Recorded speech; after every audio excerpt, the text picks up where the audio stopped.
Can't get out of this mood. Can't get over. Can't get over.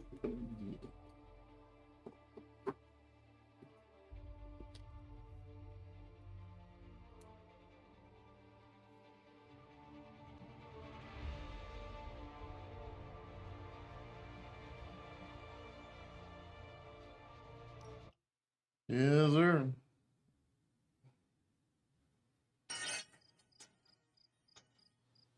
Excellent. What?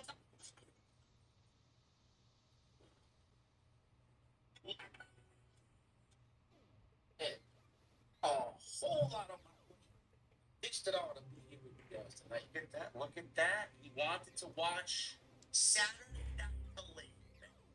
Boy, Saturday nights are right for fighting, man. Apparently, we got a lot of fight tonight, man. Tonight was it was a good show. It was a good show. I don't want to take away anything from tonight's show. I thought it was a good show. Less than enthusiastic crowd in Erie, Pennsylvania.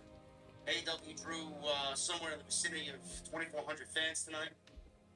I don't know, man. A lot of people don't want to watch wrestling on a Saturday night. I know that I've said constantly that the show has not been the same since Pepsi Man was fired. But the AEW Continental Classic, man, is absolutely living up to the billing. We got 3 solid matches tonight, and honestly, I think that was the majority of the importance on tonight's collision. Man, I'll be honest with you, and I'm sure no one here will believe me, but I don't know, maybe some will. I didn't watch Collision when Punk was on it. And it had nothing to do with Punk, and I was, still on board with Punk and everything else. It's like you just said, and Saturday nights, sometimes it doesn't feel like every Saturday night I want to sit in front of a TV and watch wrestling. I don't know. Yeah, I know it's tough. It is tough, and I don't know. I don't know what's going to happen when AEW gets their new TV rights deal, whenever that comes next year. I don't know if Collision's going to be part of that. I don't know if this was just merely an experiment because CM Punk was on the roster, or it was truly something that they did to separate the rosters at the time, but they didn't really want it.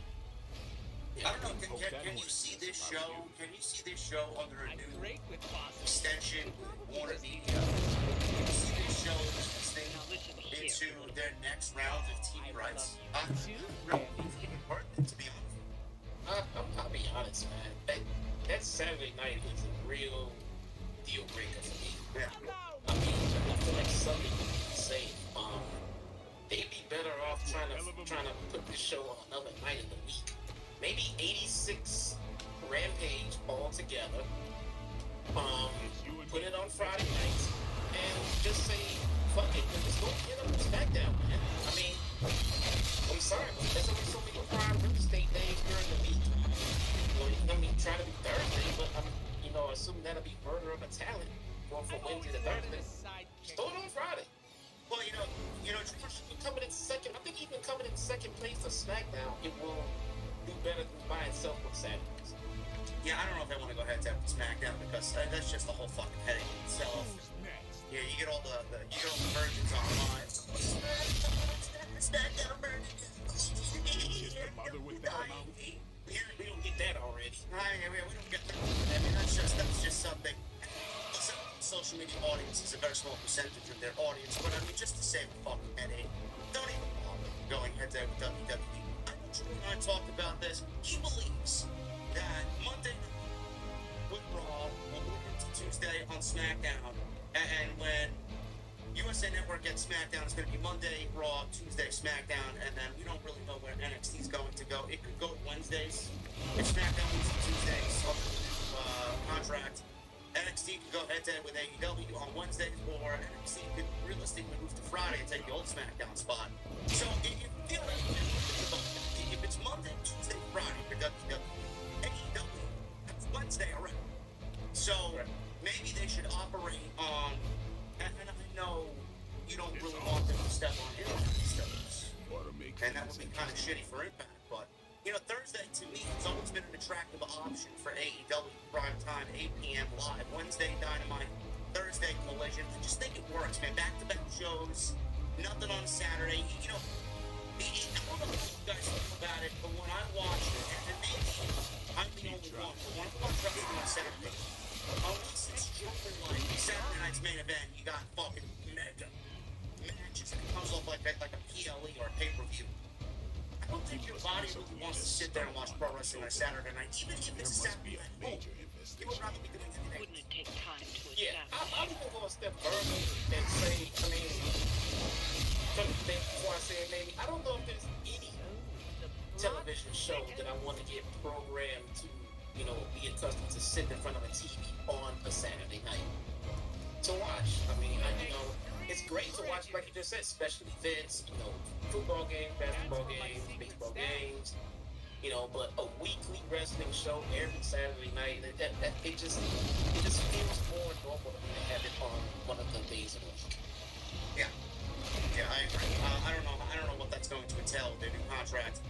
Hopefully, they rebrand the show in some way, because Saturday nights is just not working. And clearly, you know, a lot of you guys, you know, you are with Jesse and I on Wednesdays. I do my own thing on the other days, the other shows. We bring in some big crowds, man. You know, as a content creator, sometimes you just kind of get a sense that, you know, people truly don't give a shit. And we don't even have 1,000 viewers in here yet on Saturday night. So I know just based off my know that sometimes it's just not worth it to really even talk about it. And it's best saved for another time, honestly. So, not to take anything away from the show. It was still a very good show. It usually is. And there's always something that is entertaining on Saturday night, no matter what they're putting on there. You know, Tony Khan has a mixed bag of things. The show is obviously turned into fucking variety hour.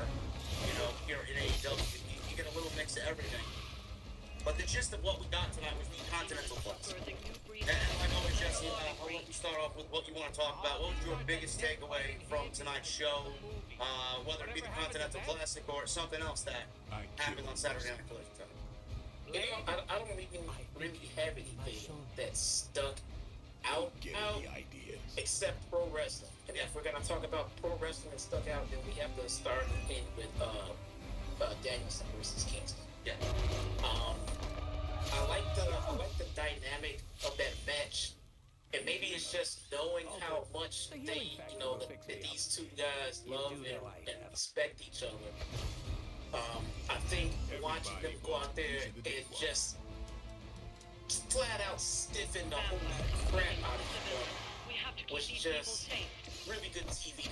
Yeah. You know, and to me, you know, to me, if you don't have a violent, legit blood feud and you're striking like that, but you have two good friends, they're striking like that, those two things are interchangeable and one and the same to me.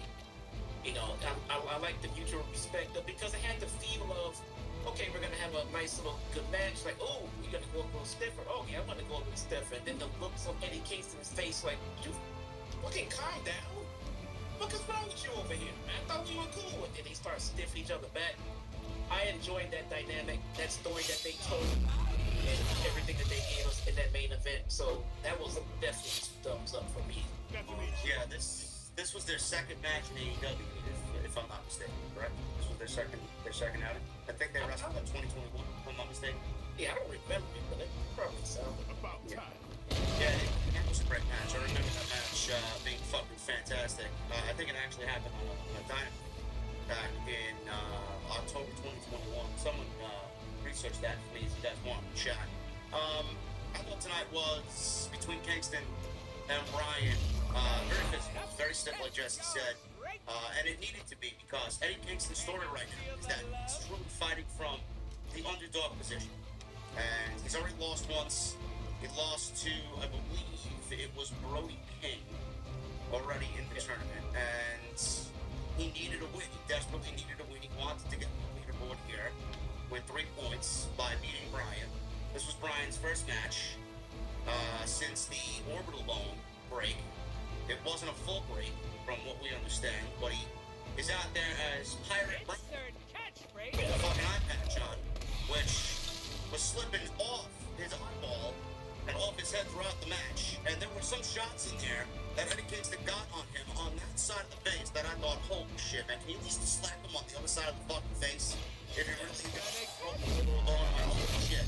I mean, they were laying shots in on each other. Ryan's chest was absolutely fucking red as an apple. And Ryan was throwing kicks right back at Eddie Kingston, and it resulted in what I thought was a fantastic main event that went almost to 20 minutes in the main event slot tonight on Collision, with Brian getting the victory after the recycled knee. So he's on the board, and I know everybody has already wrestled once. This was Brian's first match, so Brian's going to be doing some double duty, I believe, on an upcoming week, whether it's next week or the week after. He's going to be wrestling on a Dynamite and Collision both for this tournament, if I'm not mistaken. Or he may be doing working because everybody was supposed to get 5 days, and Brian's only got 1, everybody else has got 2 of them. So I don't know where that extra match is going to come in, if they want to put him on Dynamite or do one of the matches that they usually do on Saturday and on Wednesday. We'll figure. But I thought that was a tremendous main event tonight. Certainly worth watching Collision for is the tournament. The other thing that stood out to me was Claudio and Brody King. And I know Jesse and I talked about the tournament, and we had a nice lengthy, friendly discussion about unpredictability versus predictable in the tournament, and what is an upset and what is not an upset. I truly think that someone in the company and took it and said, you know what, maybe we should have those this week of unpredictability. Brody King is now 2-0 in the tournament. He sits atop the World League, with 6 points, and he defeated Claudio Castagnoli tonight. And I don't know how you felt about it, man, but tonight I felt like this was an upset for Brody. Yeah, you know, and it was probably an upset in theory. To me, I've always put Brody King on this pedestal. I mean, just stuff like this guy's a killer, you know, and he hasn't, you know, climbed to the top of the company yet, but it feels like he should be up there as far as people. But I like it. I like seeing him 2-0 like that. And outside of Eddie Kingston, Brody King has become the second most interesting story being told in this tournament so far. Yeah, I think to me that was truly an upset. I thought Claudio was going to take it. I thought it was definitely going to go in that other direction, but Tony Khan, you know, the unpredictability factor definitely ranks Brody King beats Claudio, and he is now 6 points in the Blue League. He is atop that leaderboard for the Saturday Night Collision guys. And I'm liking what I'm seeing so far from Brody King. The other match tonight was Andrade and Daniel Garcia. We'll get into that. I don't really know where the story with Andrade is going with CJ as his manager. It definitely looks a little bizarre. They don't really have an explanation as to why this is a pairing. We don't know if this is going to lead to Miro versus Andrade at some point. But he is in the tournament, and a tournament like this is where I believe someone like Andrade is going to thrive. So we will talk about that as well. Daniel Garcia, he documented that the story with him could be that he's going to shed the dancing gimmick, shed the sports entertainer gimmick, and go back to being a pro wrestler that we know that he is. We'll talk about that. We had a ladies match tonight, which I guess sets up Julia Hart's next opponent for the TBS title. And I know we asked for story, but seemingly nobody in the company cares to listen to us. And we got Julia Hart. On the contrary, it's like they listened to exactly what we said. Well, it's what I said the other day. What exactly did you say the other day? Like, what you said, but what do you? Let's reiterate to the people in chat. They say, well, I literally just said that if they're gonna focus on Julia Hart, then let's get more story and less like wrestling, but get her involved in stuff like maybe come out and like pull a House of Black moves and check out the talent, see who wins, and just size them up and then just leave with nothing really announced or anything like that. That's exactly what they did tonight with Abaddon and Julia Hart.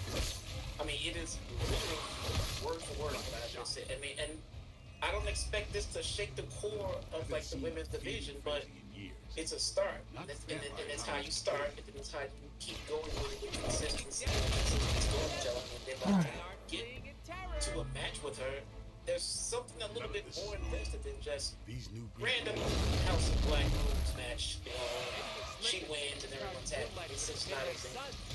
So now we get to dig a little bit deeper into what is Julia Hart trying to do. Is she trying to recruit Abaddon? What the fuck? I think so, because she'll think it's the next level. You know, what's going on, you know, in that mind. So it at least gives us something to think about as it pertains to Julia Hart and Nina TVS chat. Bruh, what the fuck, You may be dude? correct. I'm going to apologize there. I might have jumped the gun there. It really felt like it was. And we have to give it time to see what happens. Because Jesse could realistically be correct. Is Julia Hart enlisting Abaddon for the House of Black? Is she going to some extra muscle where she doesn't have it? Is this going to be some sort of partnership or pairing? Is it going to lead to a long-term storyline? Not long-term, short-term storyline. Maybe we'll here for the next couple of weeks to build to a title match between Julia Hart and Abaddon. But jump the gun sometimes on this, where Jesse, you know, sometimes tries to reel me in because it's the winner. Trust him. So from what I saw, my deal being, it's like, all right, Julia Hart showed up in a match with Abaddon at the end of the match after she beat Kiera Hogan. And I'm already thinking, well, it's going to be a match on Saturday because it's going to be another open challenge. And Julia Hart's going to defend the title next week. Yeah, that would be just cool.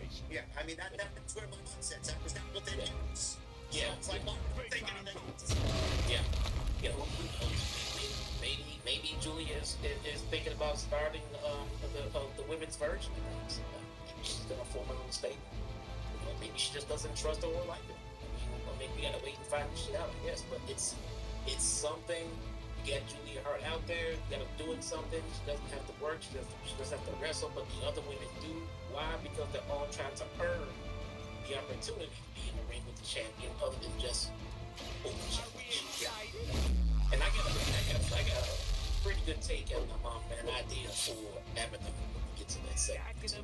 All right, we look forward to that, ladies and gentlemen. We're going to get to this AEW Collision post show in just a second. I want to thank you guys so very much for joining us on this. Jesse and I appreciate you joining us here on OTS. Follow us on social media on X at JD206 and then at Chi-Town Smart. I'm also on Instagram, TikTok, with Cameo. Hit that subscribe button down below. Turn the bell notifications. We are 3 months away from 151,000 subscribers. Went live earlier with the first stream of today. Talk SmackDown. Did watch SmackDown after the House of Glory show. And I fell asleep halfway through. Watched the rest of it this morning. Went live this afternoon. We talked about the big Randy Orton segment signing with SmackDown. He's now full-time on SmackDown. He's now targeting Roman Reigns and the Universal Heavyweight Championship. And we discussed a whole slew of possibilities about what Randy Orton is going to do going into the Royal Rumble. Go and check that out on the homepage if you guys missed that this afternoon. House of Glory last night was excellent. Our best show possibly ever. And I can't wait to watch the replay back, man. There was a couple of matches on there that I definitely want to go back and watch. One of them being Charles Mason and Carlos Ramirez. The other one, Swerve. And Speedball Mike Bailey. The energy in the arena was unbelievable. Two great talents right there. Love it. Mike Santana won the HOG World title from Matt Cardona. Just a big, big, memorable evening, and we are doing it in January, Jesse. You know who's coming? You may have to review this show, bro. It is HOG versus Impact. We got HOG Race for Impact on January 2nd. Josh Alexander versus Mike Santana is the rumored main event. Oh, yeah. And we're looking to get Trinity. May, if she's available. Oh, man. I will love it. It's too bad you don't like indie wrestling. Keep it up. Can't wait. That sounds legit interesting to me. But you Like like it or indie not, you wrestling, all so seem I'll to just work let you know. surprisingly well together. I just don't like GCW. Ah, gotcha. Yeah. Jeez. Yeah. That's pretty. Yeah, it sounds like it's going to be a bad show. And for all that asked, yes, breaking news here. I did shake Swerve Strickland's hand. I wish I had an opportunity to have a minute or two with him, but he was a very busy man. But I told Jesse, I texted him. He walked up before an interview with Salamonster last night to hype the show up. He walks up by the commentary table. He looks at me, and the first words out of his mouth, he looks at me, "You son of a bitch." Love it, man. I told him, I wouldn't wear. Also, I didn't say. Well, he could have took a swing at you. That would have been bad. Or the absolute killer is just not even acknowledge you at all. No, I know. That would have been the worst. He genuinely actually came off like a really down to earth guy, and he put on a great performance last night. So hopefully that's not the last time we see him in House of Glory. For sure, he made it last night. He made House of Glory Swerve's house for sure. You guys can watch the replay on Premiere Network. Excellent show. You are not going to be disappointed at all with what happened last night. And tonight's show is sponsored by my great friends over at Magic Mind. Can you come to the chapel? MagicMind.com/JD from NY. You guys can use that promo code JDNY for 56% off, man. You guys want to know how focused I am for these live streams every night? It's Magic Mind. MagicMind.com/JD from NY. Go and get yourself a subscription today. Again, you will not be disappointed. Yeah, man. I'm exhausted, but we're going to try and get through this show tonight. Collision.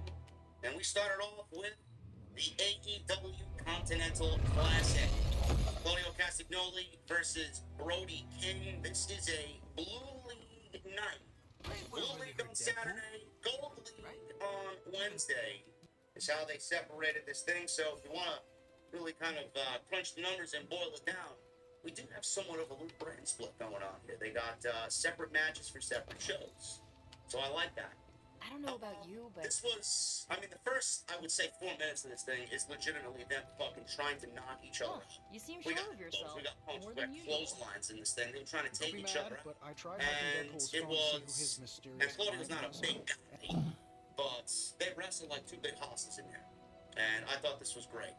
Castagnoli knocked What? King out to the floor after all this, before rounding the ring with a European uppercut, running European uppercut. Claudio sent King into the barricade, but Brody shot out with a lariat, dropped Claudio. King sent Claudio over the barricade with an Irish whip, and we go to our first commercial break of the evening. After we get back, King dropped Claudio with a slam, then a senton. King set up Claudio for the cannonball in the corner, but Claudio fired out of the corner with a European uppercut, several of them, and Brody was reeling. Claudio went for the giant swing, but when Brody pushed him off, Claudio rebounded with a Something on double your mind? stomp for a near fall. So King gets back up, he fires back. Claudio popped Brody up with the Swiss death uppercut, which looked great. He went for a cover there, got a near fall. Claudio got King up for the giant swing before transitioning into a sharpshooter. He did get him in the swing. Brody's a fucking large man, and he got him in the swing, but he didn't get that as many revolutions as he usually does with somebody smaller. King then crawled to the bottom rope in the sharpshooter, even with Claudio hooking his arm in the sharpshooter. King sidestepped a corner charge, sending Claudio into the corner post, and then King hit the cannonball. Claudio kicked out. Won. I'm like, uh-oh. Claudio's going to win this match. Claudio escaped the Gonzo bomb and hit a Death Valley driver, which looked fucking absolutely picture perfect. Brody responded with a kick of his own, or 1 count of his own, sorry. After the Death Valley driver, 1 count, he kicked out. Brody knocked Claudio out of the air with a forearm and then hit a pile driver. Then Brody followed with a big lariat, which was enough to score the victory. So, he did not win with the Gonzo bomb. He won with a huge lariat, and to me, like I told Jesse before, this was a fucking upset. Because I expected Claudio to win. I expected all the Blackpool Combat Club guys to really go into the last rounds of this tournament looking very strong. And here we have Brody King, the unlikely guy, looking at 6-0, 6 points to 0 here. That's incredible to me. And a tournament like this, Jesse, is the type of tournament that you want to take somebody like a Brody or a Daniel Garcia or any of the guys that you don't really expect to win this thing and really build them up. Because after this tournament, Brody has a solid tournament. Tony Khan could be looking at somebody that logistically could be transitioned in 2024 to a main event player. Yeah, I think he's got a top tier main eventer, future main eventer on his hands with Brody King. Yeah. Just stay the course. He's already over his fluff. Don't gotta worry about that. So don't make too many changes. I did suggest to Mikey Ruckus tonight Is to this get him what some you theme wanted to show music me? that incorporated some time barking so that the crowd can get more entrance, get more interactive with his entrance. So something like same music, same cadence, same all that stuff, but just incorporate like a bark sound at every so often, so just to get the crowd into. Like I see the crowd like pushing that as he comes out. But Brody King's great, man. He's great, and if you're gonna have Cesaro lose in a tournament like this, A, he's not knocked out of it, and B, I can't think of a more legit guy in this tournament to for Cesaro to put over than Brody King. It's gonna be interesting to see who beats Brody King here. I'm assuming if Claudio fell to Brody, I'm assuming Bryan Danielson's gonna be the one to beat Brody. And who else is in this round? We got Andrade, we got Bryan, we got Eddie, we got Claudio, Daniel Garcia, and Brody. Right? So I think it's actually gonna end up being Bryan that beats Brody. Well, Brody can also beat Bryan because they now put this handicap on Bryan with this eye and everything else.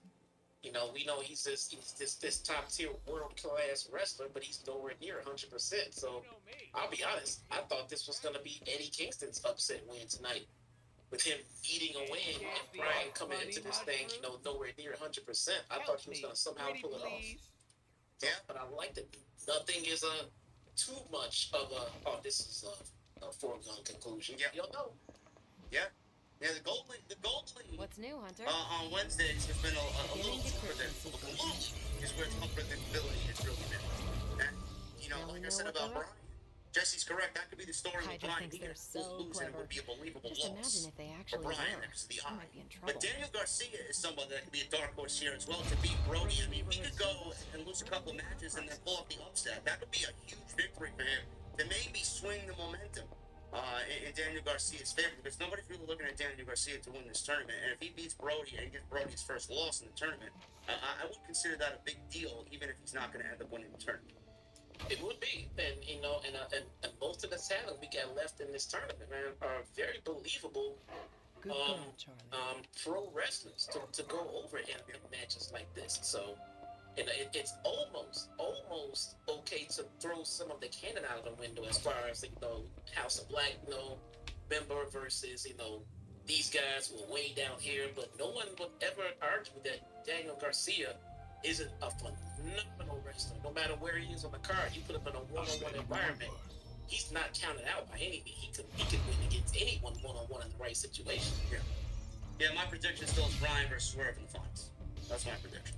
That'd be great. Yeah, with Bryan winning, and I think with this being his last full-time year, I think Tony's been rewarded with being the first ever Triple Crown. I genuinely think, a lot of people are thinking that Swerve is going to actually win this tournament, and they're going to put the Triple Crown title on him. And I know a lot of people are already murmuring and whispering that Tony doesn't think he's a world champion yet, or blah, blah, blah. This is going to be a consolation prize. Listen, Swerve is not going to look at it as a consolation prize.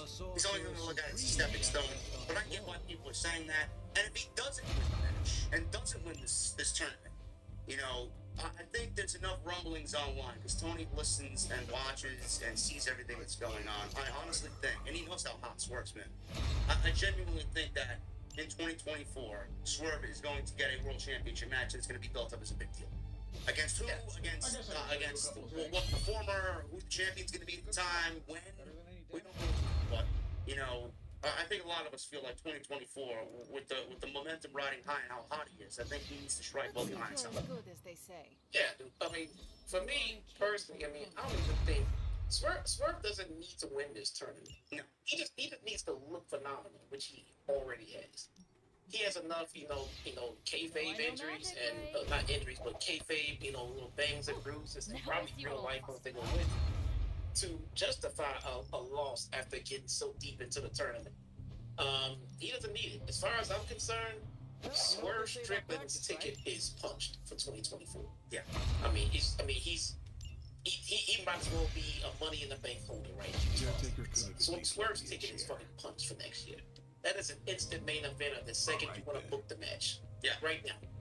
So if he lost in the tournament, deep into the tournament, no skin off my nose, and I'm sure there'll be no skin off anyone else's nose. As long as they stay the course with his gimmick and his booking, he should be a world champion in 2024, like you said. Yeah. Pick up the John Moxley promo. John Moxley was sitting in a stairwell talking about how banged up he is. He said maybe the last 4 years are finally starting to catch up to him. He listed all the parts of his body that hurt. He says he's starting to get tingly fingers and his head doesn't feel like it's screwed on straight. He said doctors are prescribing him all kinds of meds. He says he's sick. He's tired of being pissed off, depressed. His body's failing him within the last year. He says he's going to do the only thing he's good at, which is wrestle his way out of it and fight his way out of it with every ounce of drop of sweat and effort that his body has. He says this is what AEW was built on. He says he's going to show everyone what AEW can be. He says he's the ace of the world, and no one can bring anything to him that is worse than fighting the demons he fights on a daily basis. He says if anyone feels he's right for the picking, then please take a shot. Moxley always knows how to hit all the emotions in a promo, and Moxley, Jesse, sold perfectly what this type of tournament does not only to somebody physically, but mentally. He painted a perfect picture here, and Moxley, we all know, is an odds-on favorite to win this tournament. How deep is he going to go? What type of struggle is he going to go through? He's telling you here how his body feels and how he's mentally going into this thing. I thought this was great. Yeah. I mean, we know one thing about Moxley, man. He can cut a damn promo. His promos feel almost a little weird to me. It's not full of a bunch of repeatable catchphrases. You know, you're not gonna find, you know, anybody out there, you know, going yeah, you know, all the other weird, you know, none of that. You know, it's a different style of promo for Moxley. From Mox, a promo from Moxley reminds me a lot of Jake the Snake Roberts, and I think that's throwing around a little bit too much. But I think it really, really applies for Moxley because he gets you to listen. Yeah, he starts telling a story, and it's not about, you know, key words that you're waiting for to chant along. It's about what he's talking about. Like, and long story short, this promo, I feel like crap, but that's normal. I'm always feeling like crap, but I don't care. I'm gonna whoop somebody's ass, and I'm gonna win this tournament. You know, but he just captivates you. You have to listen to him, and then by the end of it, he hits that crescendo, and you feel his promo. I don't think anybody in AEW does promos in the style that Moxley does right now. Great. Couple of news and notes on John Moxley here. Number one, Moxley gave his opinion on the AEW Continental Classic as a new concept for AEW. I just seen this as of today. And Moxley says that AEW just created this monster tournament. And he said the Continental Classic is still trying to find its identity. He says, and I quote, I think it'll be the thing where all the talents involved and the human stories that play out throughout this thing and the excitement of the matches and so forth, I think that'll just kind of have to take on a life of its own. Right now, we've just created this monster, this animal, and set it free. We're waiting to see what it does. And Moxley also went on to compare the Continental Classic and how it stacks up to the G1 and what kind of matches they get. In response to the comparisons, Moxley explains the differences. You're not encumbered by commercial breaks. There's more shows right in a row. You're not at the mercy of a television schedule or anything. It's just a little bit more of a challenge to do it on the television format as opposed to just once. The G1 is going. It's just going, and you are in. So Moxley didn't really say anything that we haven't discussed. The tournament, you know, it's going to develop an identity on its own. You can't really find out what that. You may not even find out what the identity is in year one. You know, it may see year 2, year 3, where you start to finally see the identity of the tournament and what the tournament is really about. But he did say, you know, how all the talent that will be involved and the human stories that play out throughout this thing, the excitement of the matches so far, and you know, so far in the tournament, so on and so forth. That's where the bread and butter is going to be in these early stages. Where the stories come out of these matches, what the stories are going in, like we said, whether it's going to be a time limit or injuries or someone, you know, kind of evolving with their character, like a Daniel Garcia. Those are the things that we're going to take away from this year 1 tournament. And those are the most important things, because with all of these people in the tournament, and only one is going to be the ultimate winner, you can't have all of that action and all those moving parts and all these wrestlers come out of there with nothing to hang their hat on but one person. You know, when this tournament is said and done, they should be picking things out of this tournament to use, not only in these guys' next storylines, but storylines, down the road after that. Don't think I forget what happened between me and you in that damn tournament back in December, bro. You know what I'm saying? Like, cause we're in the spring now, and they haven't faced off until, or since December. This stuff can help. Let's do this. If nothing else, it can help ignite and bring some kind of logic to feuds as to why they're happening. So, they serve a lot of purpose, but like you said at the beginning of this, the first thing you have to do is make us want the tournament. Make us care about the tournament. I mean, that's what's important. If we don't care about the tournament, we're not going to care about anything that spawns from it. And I think that'll be getting to these second round matches. Things are looking a little bit more interesting. Before, it just looked like, okay, it was a great wrestling match. Now it's starting to get to, Hey. okay, that was a great wrestling match. And we're starting to see this little story develop from it. Okay, let's see what happens in round 3. Now, in the next round, I'm expecting even more to start happening. Oh, shit, they won 3 straight. Oh, shit, they lost 3 straight. Something's not adding up. What's going to happen with this guy? This is how you work a real tournament. It's not just to serve for the few weeks that you do it. It's to serve you for quite some time. Yeah, I'm excited to see how this thing evolves over a few years. And like I said, I've documented this several times. I've waited for a tournament like this here in the United States for a very long time. This is what I want the King of the Ring to be. Maybe we end up getting something like that. Maybe Triple H will take some influence from this. And we will enjoy how this tournament rounds out. We got another 4 weeks to go of this tournament. It's going to be great, and I'm already loving what we've gotten so far. Abaddon. Yes, Abaddon has returned. She has risen from the grave. I don't let anybody Abaddon. win. Last time we saw Abaddon was on Halloween because, use your imagination there. Halloween, Abaddon, scary. Tony Khan's like, oh, I need a scary, I need a Halloween theme character on this show. We got Abaddon still employed, right? Legally, she has to be a part of the show. She went one-on-one with Kiera Hogan, who also we haven't seen a lot of. I think she's worked a lot of Ring of Honor. I mean, I don't really know much about her because she is indeed on Ring of Honor, and I don't watch Ring of Honor, neither does Jesse. But Abaddon and Kiera Hogan, about 4 minutes. For the 4 minutes it was, I will say this, it was not bad. It was not bad. I just don't get Abaddon's, shtick. I don't, and it's just not for me. It's just a little too out there, and it's not my cup of coffee. Kiera Hogan, she loses here in 4 minutes. Hogan dropped Abaddon with a drop kick. Abaddon came back with some strikes. Kiera avoided a corner charge and went on the offense. She scored a near fall with a corner kick. Abaddon dropped Hogan with a black hole slam, then hit a nice looking outside in cutter for near fall. Kiera came back hitting a big hefty neck breaker for near fall. Abaddon kicked Hogan and dropped her with a knee before hitting the Black Dahlia DDT for the win. So after the match was over, Tony Khan's special here, lights go out, they come back on. Julia Hart, who's the TBS champion, was in the ring. Lights went back down and Julia disappeared. So she stood in the ring, Jesse. She eyed Abaddon for a good 5 seconds and then disappeared. And that was basically all she wrote here. What is Julia doing? Is Julia enlisting Abaddon? Is Julia staring down Abaddon for a match? Is this going to be a match next Saturday on Collision? Let's go. We'll let it play. Yeah, we'll see where it goes.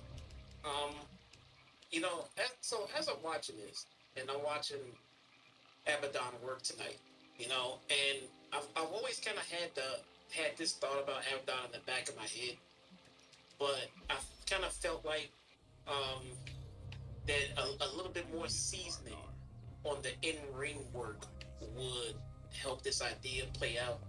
And Abaddon has gotten significantly better in the ring. Significantly better in the ring. Not just a little bit. So, the gimmick that she's doing, okay? I know she's put a lot of work into this gimmick. It looks like it's her whole lifestyle, okay? Great. I would want to tweak it just a little bit, not change it, because it's what's bringing her to the dance here. But I would like to see less, and by less I mean no more supernatural. I would like to see a version of what we got from Abaddon right now, and I would like to see a lot of the early '90s androgynous gold dust put into that gimmick. You know, and a lot of people say, "Well, I don't understand this Abaddon's gimmick." Great, that's what it's meant to be. So I mean, I'm talking um, a lot of that sexuality that Goldust would have. You can have her portray some of that in the ring with her opponents. Not so it's not a point of them freaking out because they're scared of her. It's them freaking out because they can't tell her she's playing mind games with them or basically trying to hit on them or things like that. But in the midst of all of that, she's breaking out these phenomenal wrestling moves, just like Dustin would. Dustin was one of the best wrestlers in all of the company, stuck in the mid card because of his gimmick. But my God, the guy can go.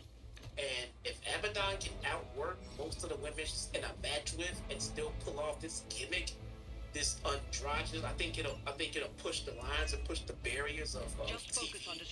Have people talking, and as long as she's out there performing with a fantastic work rate, I think she can pull it off. You want her to do Goldust?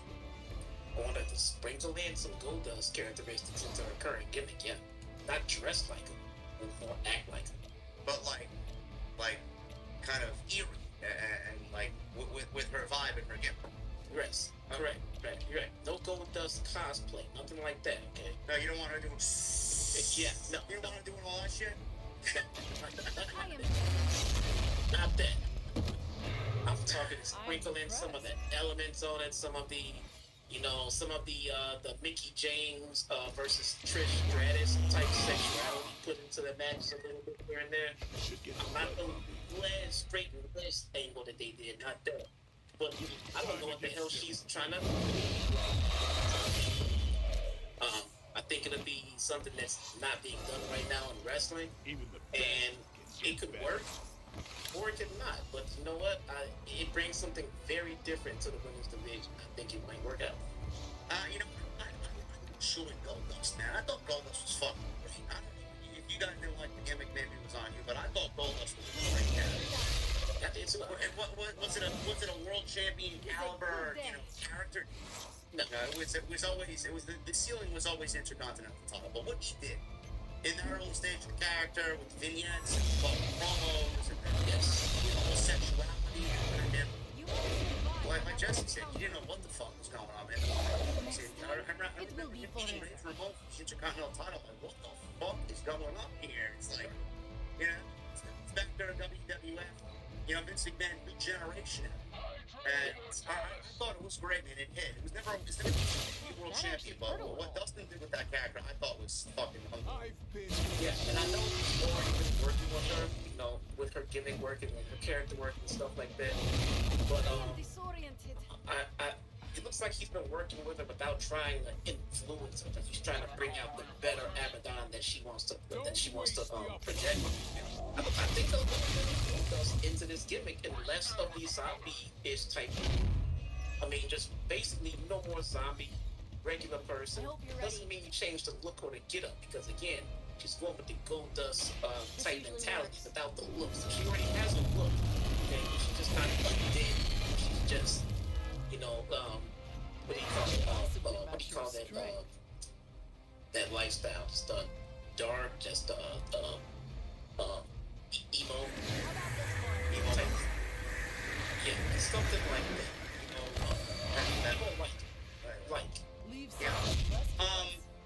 I will give her credit though.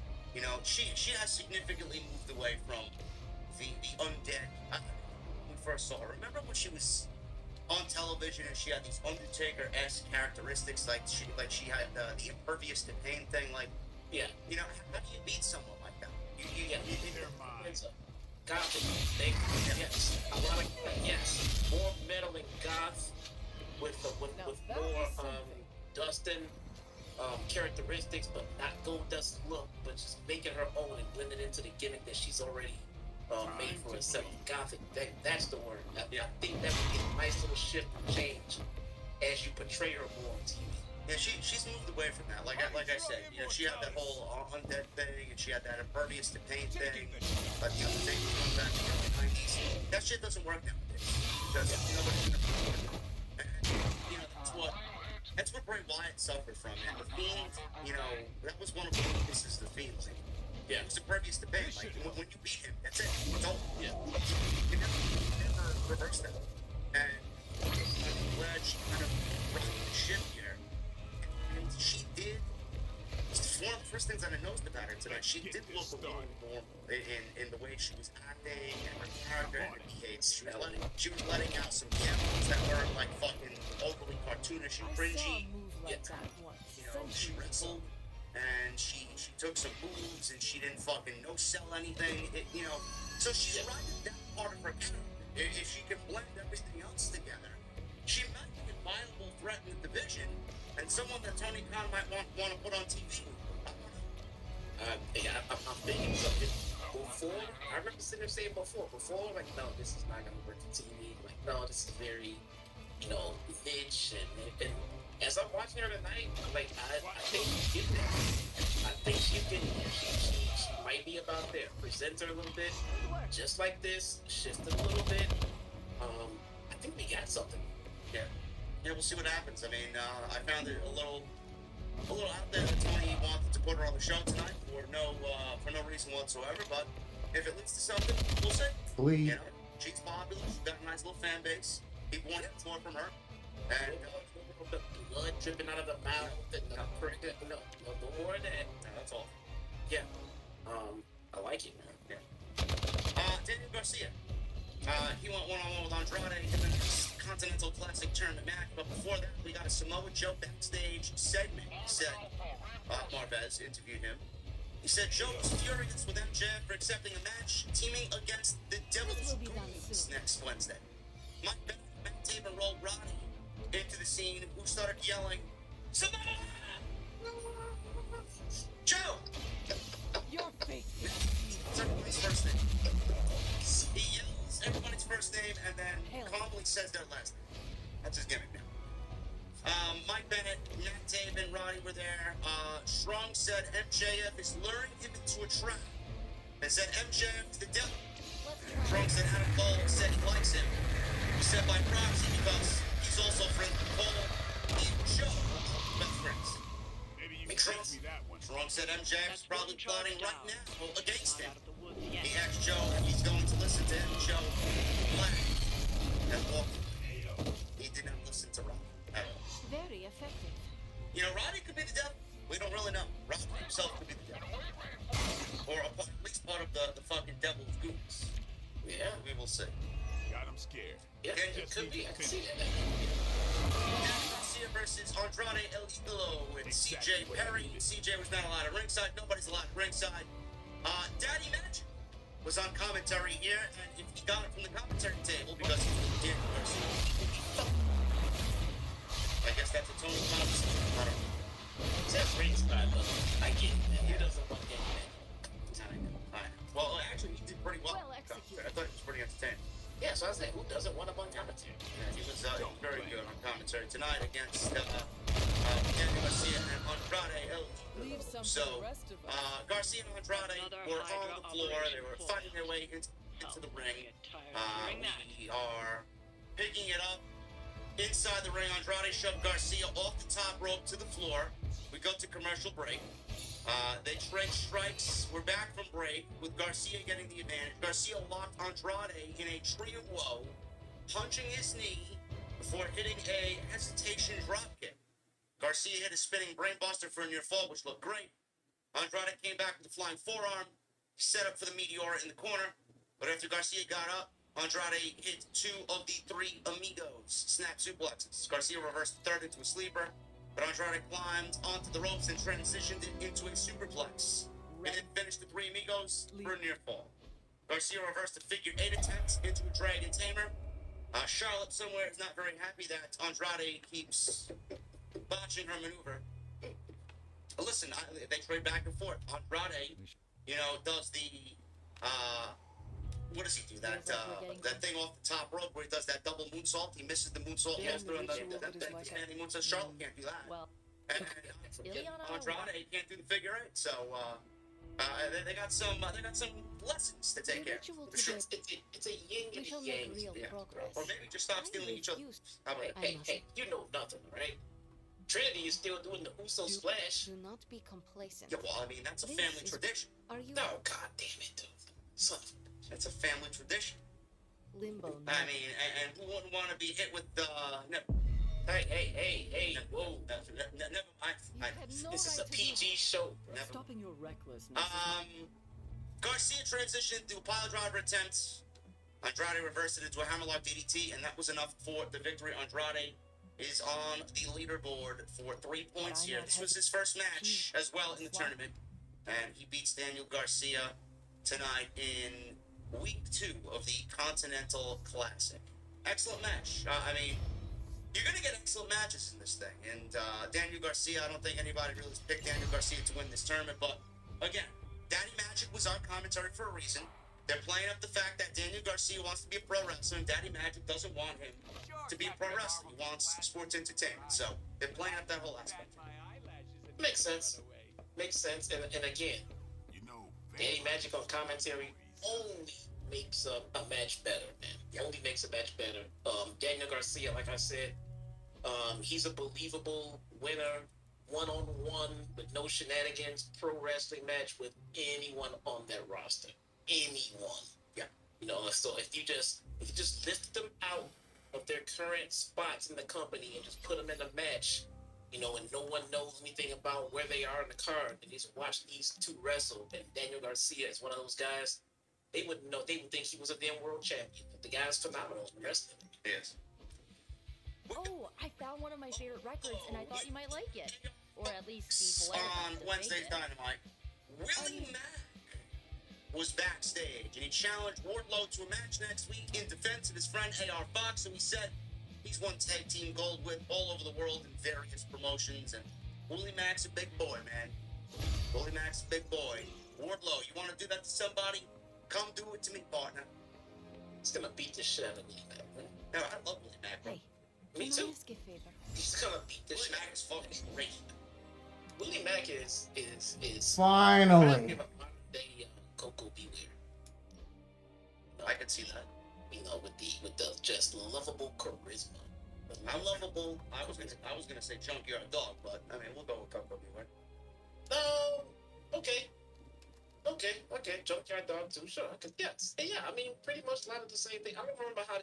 Honestly, if I'm being honest here, I don't remember how these guys were in the ring. Like I know how over the gimmicks. Coco Beware. You don't remember Coco Beware doing the whole fucking flying? I remember seeing spots in his match. I remember spots, but I don't remember his ring work. I don't remember his work rate. You know what I'm saying? It was somewhat explosive. You know what? I never really understood how Coco Beware and Owen Hart were attacked. Hey, Charlie, Wally, Remember? puppy face. Yeah, I do. They had the flashy outfits, right? Yeah. First they get the blue blazer. Yeah. Well, I mean, Who's a he good kind of girl? dressed like he had the Charlie flashy girl. blue pants like. Yeah. Yeah, it's like. I don't know. I just never understood that act. But whatever. You know. Yeah, we'll go with Coco Beware. Friendly neighborhood service. I get it. Talking about fucking Coco Beware and an AEW Collision Exposure. I'm here Well, if you Willie need me. Mack is just sort of randomly on AEW. I mean, clearly he's not signed here. Is he signed here? What are we doing here? I don't know. I believe he was working with Ring of Honor. Everybody works with Ring of Honor, man. I don't know what the fuck is where. Hunter, what just show- in time for the meeting of weirdos. That's true. That's very true. The Kingdom. Matt Taven and Mike Bennett with Roderick Strong defeated the Iron Savages, Bronson Boulder, with Jacked Sheamus. I mean, what do you expect here? I mean, why is this on the show? They try getting something on with these I guys. mean, It's just not working out. Just stop. Well, why give me nothing matches? Yeah, it's just not working out. No. The Kingdom win here. Boulder tried a springboard moonsault, missed. This led to the Kingdom hitting Hail Mary on Bronson for the 1-2-3. After the match, Ronnie was on the outside in the wheelchair. After the match, Strong Remind me again when you leapt digitize this into the stuff ring already. and This is dropped going to- Jameson with the jumping knee, only to then scurry back to his wheelchair and miraculously sit for about 10 seconds. You didn't see what Jameson was trying to do to Roddy's teammates behind their backs. You didn't see that part, did you? Yeah, I did. The Mystic Art. So Roddy going in there to save his friends, you missed all of that. Or you saw Roddy getting out of the fucking... Roddy risked the recovery of his broken neck to save a friend in peril. Man, this guy's What do you think? great. I don't know, man. There's something fishy about this guy. No. I'm here if you need me. You know how a mom can lift up a car to save her baby because of that adrenaline? That's kind of how it was with Roddy. You've really been He had putting to the pedal save to a the friend, hydro and metal, he huh? channeled all of that adrenaline he got in that ring despite his broken neck. It's amazing. Amazing. We got Ethan Page. Yeah, bunch of seated forever on this show, man. Ethan This should be Page. useful. Ethan Page was interviewed by Lexi Nair and he said, ever since losing to MJF in his home nation of Canada, I don't think anybody remembers that or cares to remember that, but apparently it's important to him. He had to regroup, Always and he's better gotten into the best shape of his life. He said he's been racking up wins on Ring of Honor. He's on a roll. Well said. Great. All the fucking 7 people watching Honor Club, man, they're cheering on Ethan Page.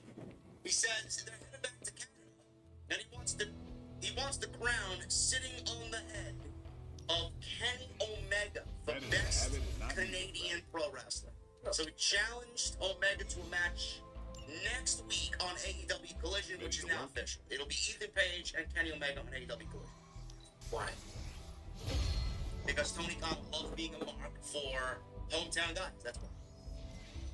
I'm ready when you are. One way to help keep Kenny Omega special is to not just throw him in red. Oh, okay.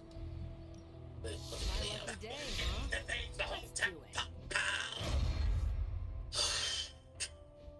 There's nothing wrong with that in theory, man, but you only have one Kenny Omega. Let's make his matches fucking special, alright? With reason behind it. I mean, I'll take the one with Brian. That was no problem with that. We just can't. Everyone just does not deserve a match with Kenny Omega just cuz. What is with all these Ring of Honor segments on this show? Why? Iron Savages, Kip Sabian, we got Mercedes Martinez, Willow. Well, like, what? Was there this much Ring of Honor presence when Punk was there? I don't think so. Why? Can we, like, there's a reason why this show doesn't really click anymore, people. It should be like 2,400 seats they sold. Like, who are you coming I out to know watch? magic, right? Who's the big star on this show? Brian. Great. What else? What do you got for me? Well, we're gonna showcase Ring of Honor. Nobody cares. Well, you know what they say about practice, right? Tired of it, man. Ethan Page is great. He's a great pro wrestler. But you want me to So you invest in can a match be against Carol Kenny in a straight Omega? fight. Meanwhile, when was the last time we seen Ethan Page on AEW Dynamite? When? Yeah, and I'm gonna look it up right now. well, let me clarify that while you do that.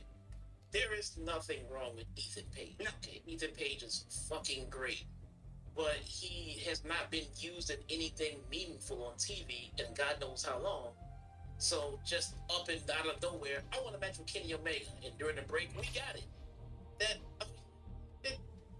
There is no interest there at all.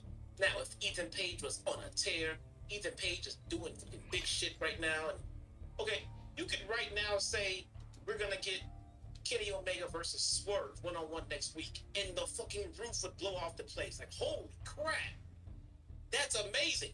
But there was a point a couple of years ago where you would have said Kenny Omega versus Swerve, and you would be like, well, why? Why? He's walking around with Tretch and Boudreaux. I mean, why is he in a match with Omega? But do that shit right now, after the hot streak Swerve is on, and people will fucking shit their fucking pants. But same thing right now. They don't care about seeing Ethan Page and Kenny Omega. His last AEW match, AEW-related match, was 7/26/2023, an AEW World Tag Team Title #1 Contendership Battle Royal when he teamed with Isaiah Cass. Wow. And even that meant nothing. Yeah, I mean, He's been delegated to Rampage most of the time. His last meaningful Dynamite match, trying to look that up. I mean, look, I want you to do is make me care before you book it, because simply booking the match is not enough to make someone care. His last meaningful match was against Hook. 4-5, 2023. FTW title match. Hook versus Ethan Page. Went 2 minutes. He lost. And because he asked for it, he has a match against the best bout machine. Alright. I swear to God, man. 2024. Tony Khan needs to make some serious fucking changes. He does in 2024. I mean, this randomness is just... The randomness is fucking stupid. It really is. It's disgusting. Like, I don't even enjoy it. Like, oh, fans want to see great pro wrestling. Fans want to see great pro wrestling. I want to see fucking shit that makes We'll sense. handle it. Yeah. Like, your roster is way too big. Start separating the fucking rosters. Dynamite bleeding onto Collision. You got Collision bleeding onto Ring of Honor. Ring of Honor bleeding onto Collision. Man. Yeah. There's no sense of order on this show anymore. Tired complaining about it, man. Nothing's gonna change. He's gonna do what he wants to do, whatever. I mean, fine. It'll be a good match. What does it matter? Kenny Omaga's gonna like Ethan Page. Yeah. Ethan Page is not winning the match, and the more that Kenny has to sell for Ethan Page, because of the way, because of the way that Ethan Page is currently being booked, make that clear. Yes, it does lessen Kenny Omega's value. Like, okay, this guy's been doing nothing. You're struggling with him. I mean, but if he sat there and have a 45-minute fucking throwdown fucking fight with Swerve and beat Swerve, they both come out winners. Step right up. Test your strength. Jeremy Mercedes Martinez, who also we haven't seen on this show in quite some time. Willow Nightingale. Willow says she's constantly disappointed in Mercedes' behavior.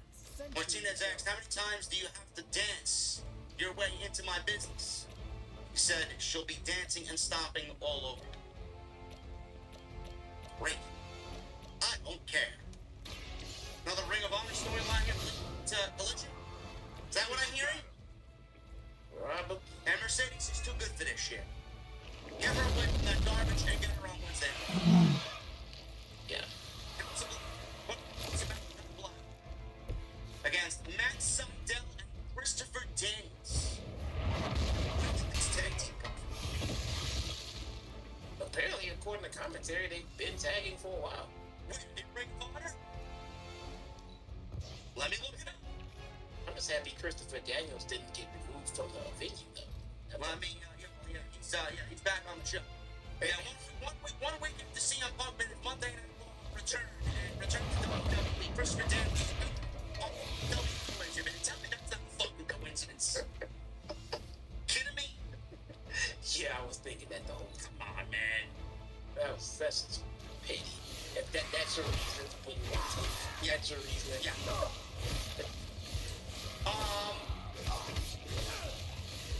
Yeah, Christopher Daniels and Matt Seidel have been a tag team on Ring of Honor. That's exactly what I believe. More Ring of Honor. More Ring of Honor. It's gonna be absolutely like outside of the classic. This show sells.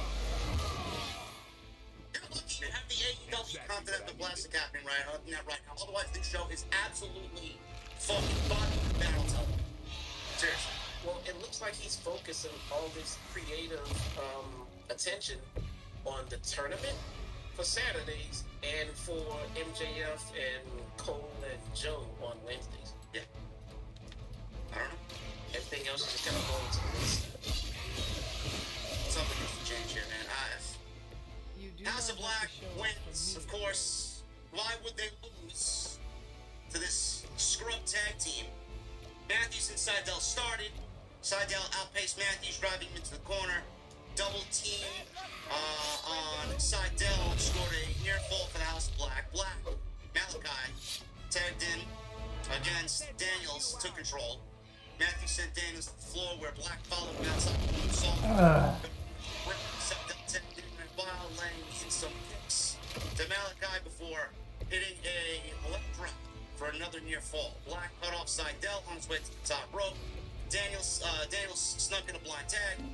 Matthews and Seidel hit dueling knees to each of their opponents and then drilled each other with jumping knees. Nice cool spot. Black cut off Seidel. Daniels ran into him with a suicide dive. Buddy took out Daniels with a curb stomp, while Malachi dropped Seidel with a jumping knee. Black dropped Daniels with the dreaded Black Mass. 1, 2, 3. Black. Get the dick. So the lights went out. Tony Special one-on-one. And FTR made their entrance. Black grabbed the microphone and offered them spots in the House of Black.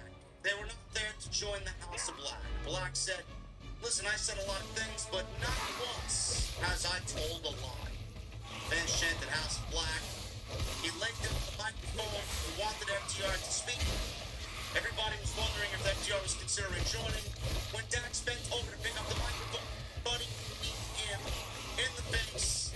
Black hit Cash with his Black Mass, and then Malachi said, no one is coming to save them. Look, no one is coming to save you. Black then delivered a Black Mass to Dax, knocking both men out. I mean, are we getting this match, this tag team match for World's End? If so, sign me up. At least there's some sort of story, bro. Almost like Black said, tell me when I'm telling lies. Yeah. Tell me when I'm telling lies. Yeah, I 100%. Look, listen, FTR got no friends. Punk left, right? Christian, or Edge rather, or Copeland is doing his thing with Christian. They're friends. Loki mentioned this before. Is FTR getting the stepchild treatment now? I don't know why Tony would do them dirty like that. Looking good. Why would he do them dirty? I thought Tony was a big fan of it. I'm just looking at what I see. I'm just looking at what I see on TV. I don't know. Listen, it should be a great tag team, man. Listen, this is the type of shit. Jesse and I talked about this several times. Said, where's the tag team? We should be getting regular tag team matches with tag teams like this to build up the tag team division, win matches, and then get title shots. There's so many great tag teams. What are we doing? This at least is a great match waiting to happen. See what happens here. So, listen, House of Black. I don't know if it's you guys, but Malachi just looks like he doesn't want to be there. As soon as his contract is up, he is right back with Triple H. No doubt. Think so? Yeah. 1000%. Yeah. Same thing with Buddy Matthews. I wouldn't be surprised if we see the House of Black in WWE. I don't know why Buddy Matthews is here. It seems like he has something way better waiting for him. Yes. Yes. Yeah, he's gone too. He's going to stay. I don't know if the Brody's not going to go.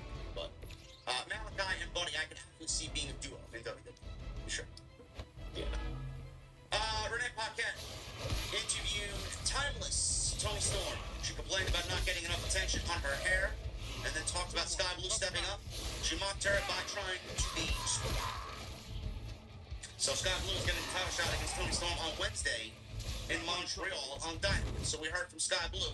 Sky Blue said Storm is going through a pathetic midlife crisis. She said nothing will stop her. She said on Wednesday she'll have her chin up, and then she exposed her chest and unzipped her vest, Jesse, and said, I'll have my tits out, which popped the crowd. And it's not going to see why. And she said she'll shove her shoe up Tony's ass. She popped Twitter too. She did pop. Yes. I mean, I don't know, man. Sky Blue, every time she said on Twitter, every time I show my ass, because Tony mentioned something about Sky Blue walking backwards. You should walk backwards because that's all anybody really cares about. I mean, that's a shoot. Right? You know, So her ass goes viral every week. yeah, Sky Blue says, listen, I'll walk backwards. My ass is going viral every fucking week. Who gives a shit? You know? And it's what she wants to do. I am okay with that. She ain't wrong. No. We got a video package on Christian Cage and Poland this week. There's a lot of shit happening on Dynamite, Jesse. You may be right that we get a good old Vince special here with Vince with it. Yeah, man. I don't see that match happening. There's a lot of shit happening on. We got 40 classic matches. We got the tag team match with the Devil's Goons against MJF and Samoa Joe. We got a women's championship match, Sky Blue versus Tony Storm, and then Edge versus People. Oh, it's two different fucking. It's the same fucking guy. Yeah. Copeland and Christian. What are they gonna do? Give us 5 minutes with them? Yeah. That match is not happening. That match. match the baby. Where it should. Resurrection ritual. We got. Oh man, it's Tony's favorite time of the week, man. He goes to his favorite department store. Oh god. Double check is open for business, man. On Saturday night. We got Vikingo against Kipsy. Vikingo was a star attraction. He was a special event on Dynamite. Now he's out there on Collision with Kip Sabian. You know, I said the same exact thing last time we complained about this. How special is Vikingo? No, he's not. No. I mean, you trot him out there on these nothing shows. You know, everybody hyped up the dream match with him and Omen. That was a great match. One of the best main events that Dynamite has done. And you trot him out there tonight because they promoted this. What was it that they were talking? Standby matches? Yeah. They were promoting standby matches. This was one of their standby matches. Why the fuck are we having standby matches on a wrestling TV show? As if we don't have enough bullshit on this show that is not needed. It's unnecessary. Because the tournament is so real that you just can't really predict how long the match is gonna go. It's gonna go 5 minutes, or it's gonna go its whole 20 minutes. So just in case it goes short, you got standby matches. What? Is that what they said? So you wanna explain that to me when we all know that the show is scripted and Tony has the pen and he tells everybody exactly how long he wants these matches to be to format the television show. He's adding a little bit of realism into the show, because realistically, how would you know exactly how long a match is gonna go? So in case it goes too short, are you supposed to sit there for the last 10 minutes? No, I got matches on standby just in case we need to fill time. Standby matches means and equals, hey, we're just going to throw another random match. It's going to be nothing at the end of the day out on their show. Now, and in TK's defense, and this is me trying to be positive, you know, amongst people who say I'm always negative, if you get a match that has to end early due to injury, concussion, something like that, you tell me the show is over? Or would you have standby matches just in case? Listen, you make a lot of sense. You make sense. You know, you're going the kayfabe route, okay? I'm going the realistic route. Tony's got the fucking pen. He knows exactly how long the show's gonna go. And then, you know, stand by matches. Send Vikingo out there. Tell me he's a marquee talent, generational talent. You don't treat fucking generational talent. Hotel Vikingo. Yeah, we got stuff. You're an affiliate guy, bro. You fucking hate. Get out there and affiliate. This guy is worth fucking. That looks I'll good. go to the supermarket, bro, and I'll fucking go to the checkout line. You know when you see all the mints and the gums? Are you having This problems with isn't your worth depth the fucking perception? pack of bubble gum anymore. I swear to God. Hey, Now- can I ask a favor? If it's me and I'm trying to fill in that little kayfabe with that logic, I'm saying, hey guys, just so you know, when we're here live on TV, we stick around for another hour and we film dark matches, okay? So in the event of a match goes short or someone gets hurt, something like that, what we would do is take the main event of our dark matches and move it up to that spot. So the match is already going to happen in the dark match, but in case of emergency, we'll move it up to TV. I don't know. That's just me. Viking goes out there. Successful Why is this collaboration. match happening?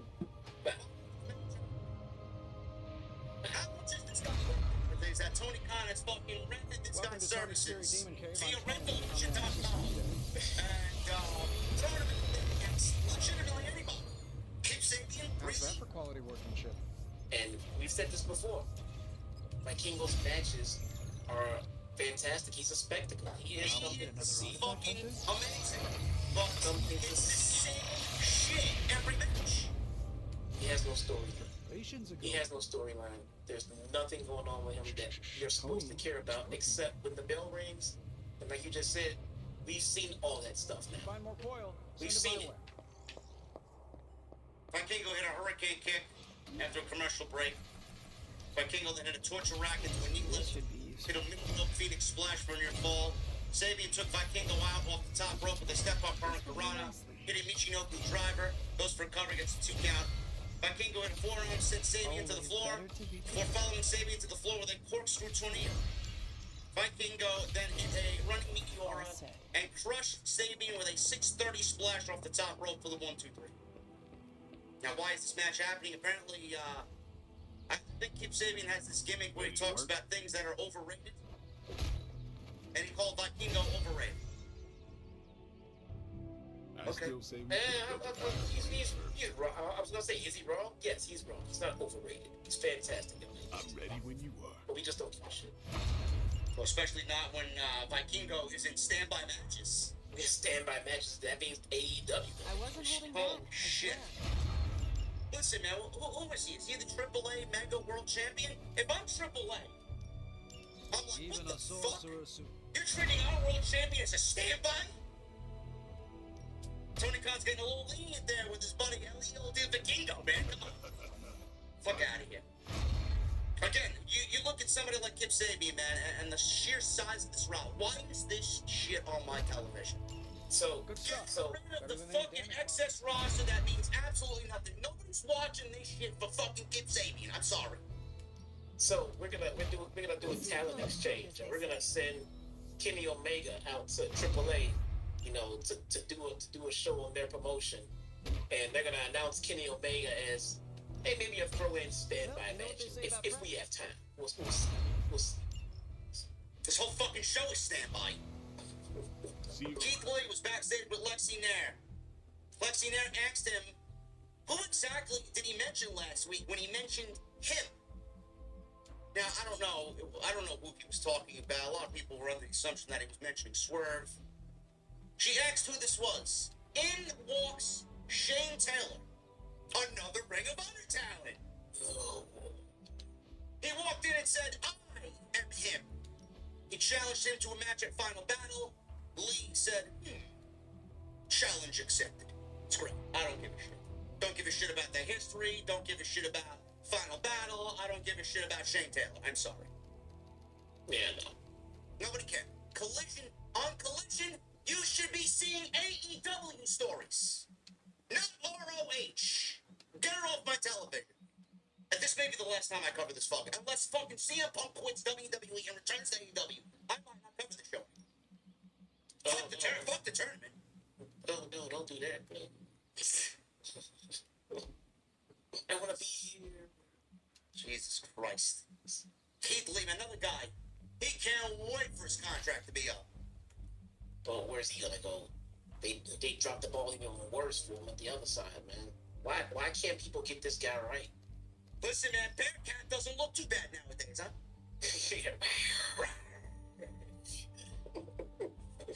Ridiculous. No, I will not be reviewing Final Battle. Final Battle's on Friday, and we're not reviewing Final Battle. I'm sorry. If Tony Khan wanted to run Final Battle at the Hammerstein Ballroom, I might have thought about going. But no. There is no way I'm watching Final Battle. No. I'm sorry. No, thank you. Eddie Kingston, who's preparing for his match against Bryan Danielson, showed him backstage warming up, showed Danielson warming up. Backstage, Lexi was interviewing CJ when Miro barged in. She told Miro she's just trying to prove herself and she needs to do this by managing others instead of him. She said winning the tournament will put her on a path to proving herself and finding her own way. Miro wanted to barge into Andrade's locker room, but she told him if she means anything to him, don't lay a hand on her client. Can you please do me that? Miro said his God is gone, and if he was still with him, he'd be in the tournament ripping the spine out of Andrade. Miro caressed her head and said he won't lay a hand on her client. Are we building towards Miro versus Andrade after the tournament's over? Yeah, of course. course. Andrade's gonna become I a have dick. fought He's hundreds gonna, of these battles. mistreat What is one? CJ, and The more the since he promised he wouldn't lay a hand on him, he's not gonna lay a hand on him. He's gonna let her handle her own affairs. So Andrade goes too far, and then she goes to her husband and be like, kick his ass. And then Miriam's gonna fucking kick his ass. I can see that I playing feel out. more like myself every day. I can see it playing out. I'm here for it. I'm okay with it. I mean, it's fine. Main event time. Brian Dance. Pirate Brian.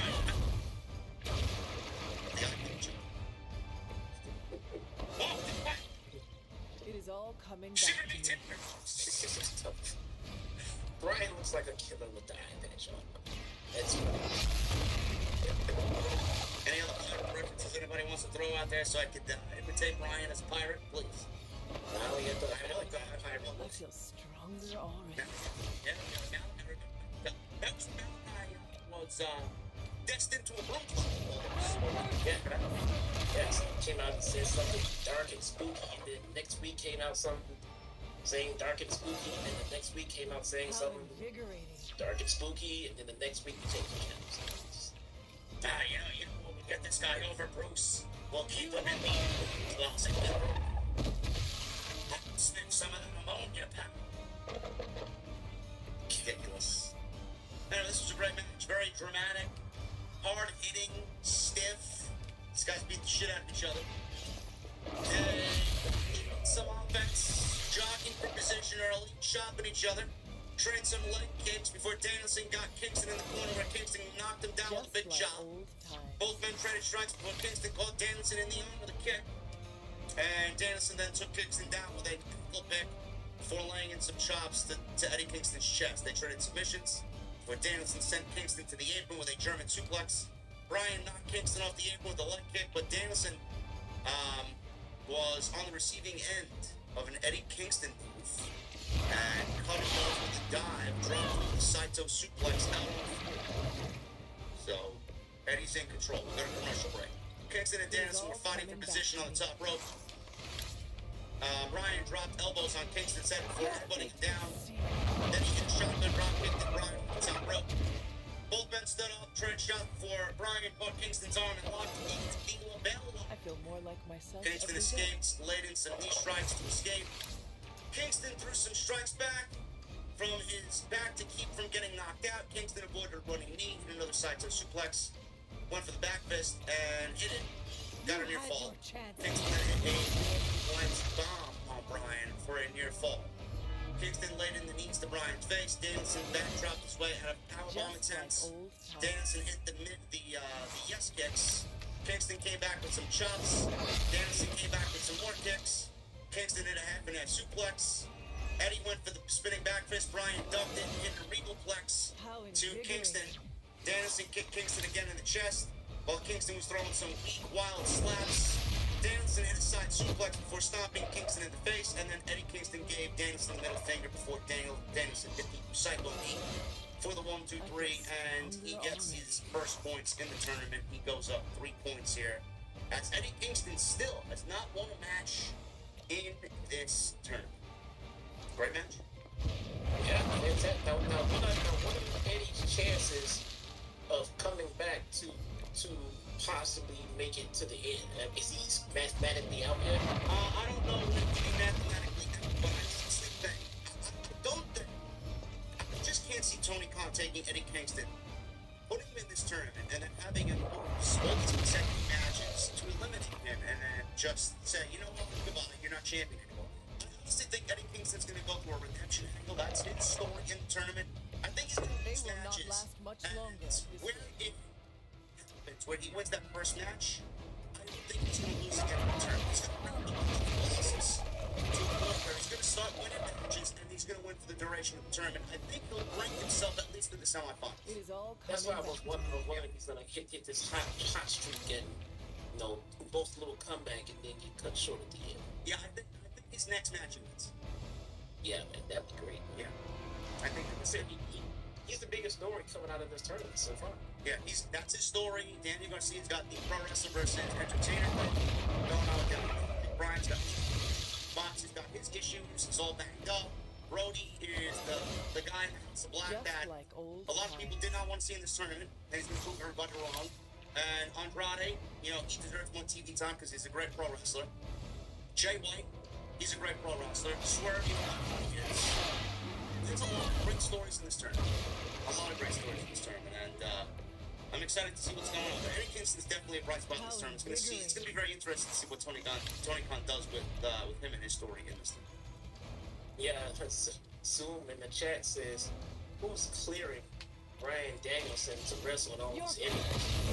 Bruh, Adam Cole just wrestled for the AEW World Title. To defend the AEW World Title. He's gonna cast on crutches. AEW's cleared him. AEW's got the worst medical team in the history of pro wrestling. Dude, they are burying Doc Sampson out here with these stories, man. What are they doing here? I don't know what's going on. I'll tell you what is going on, guys. We are going to get into the super chats in just a little bit, and then we're going to get the fuck out of here. Because I'm tired of talking about Ring of Honor and Collision. Ring of Collision. Ring of Collision. Collision of Honor. Good to be back in the fight. Fucking ridiculous. Anyway, guys, we're going to get into the super chats in just a second. Tonight's show is sponsored by my great friends over at Magic Mind. It's a work from some of my favorite new friends. Magic. Most of you guys can struggle with productivity sometimes, no matter how you love the content, no matter how much content I'm pumping. Sometimes I just don't want to sit in this chair and record content, whether I'm tired, whether I'm focused. There's a whole bunch of problems a YouTube content creator does go through, and sometimes we do have off days. My caffeine intake is more than normal. Sometimes I'm looking for alternatives. Today we have that alternative. And today's show is sponsored by my great friends over at Magic Mind. Ingredients such as matcha, lion's mane, mushroom, turmeric, and ashwagandha. All of this helps support attention, cognitive processing, memory, and attention spans. It also helps and supports blood flow to the brain and to the body, and supports the reduction of stress. If you don't know what we're doing, man, watch your pro wrestling.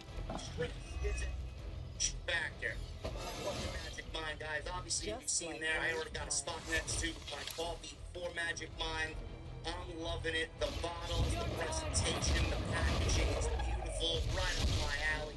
And the process is very simple.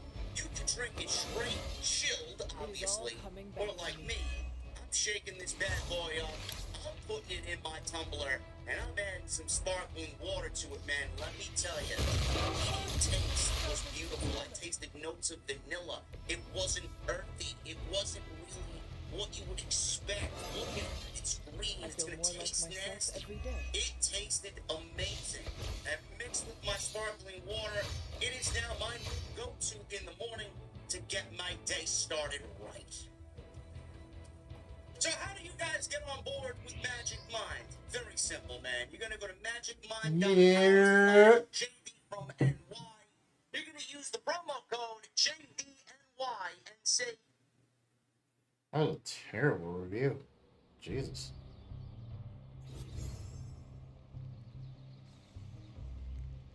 Ah.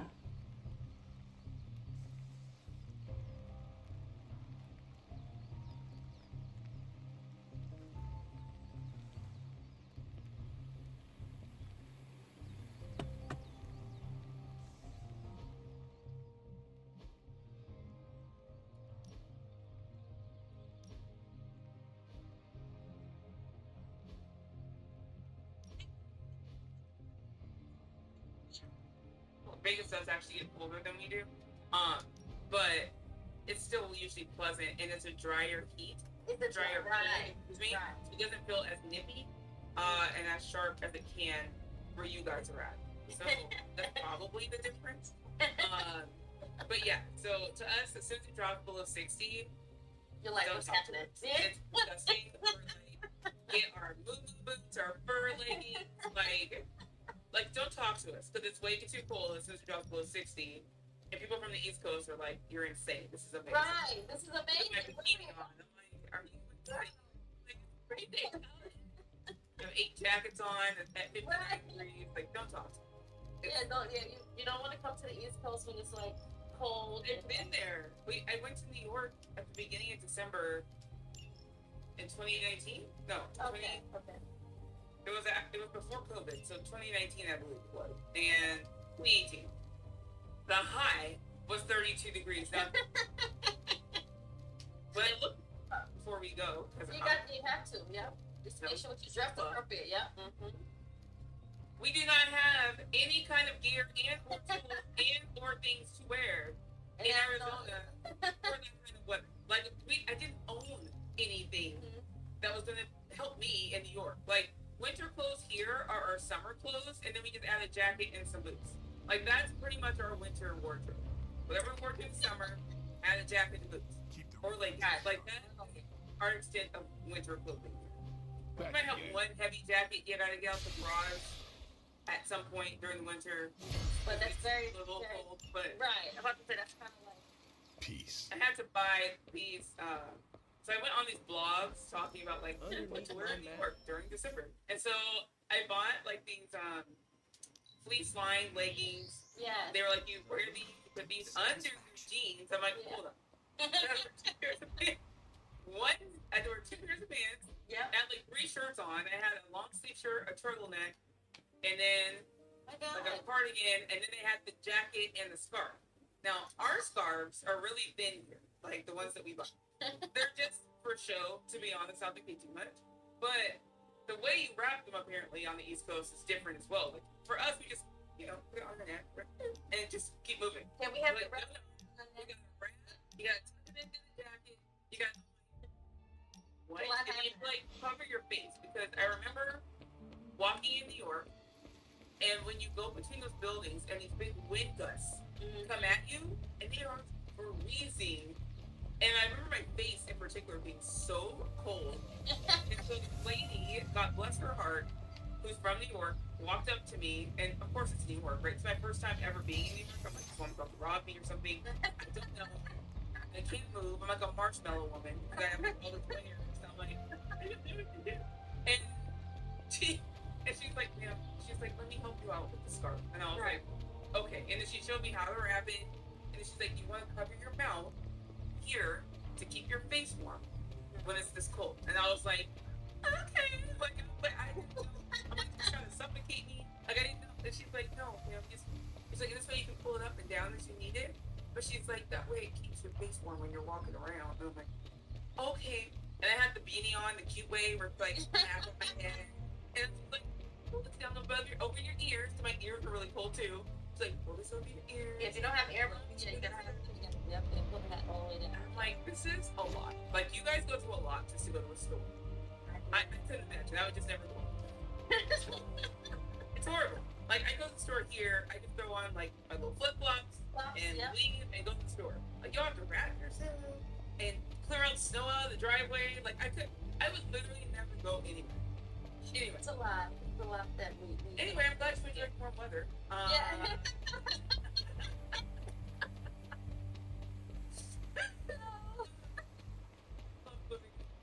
I cannot imagine. I lived in any snowy place. I'm sorry. Visiting church. Living.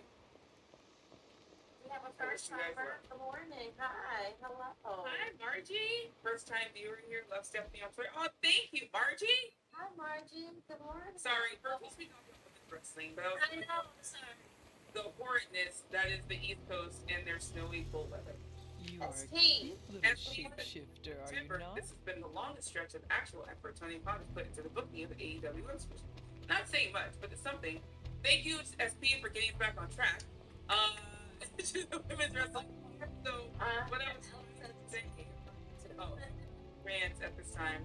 Here's the thing, though, Alex. Christmas in Paris, I'm sure would be beautiful. Beautiful, yes.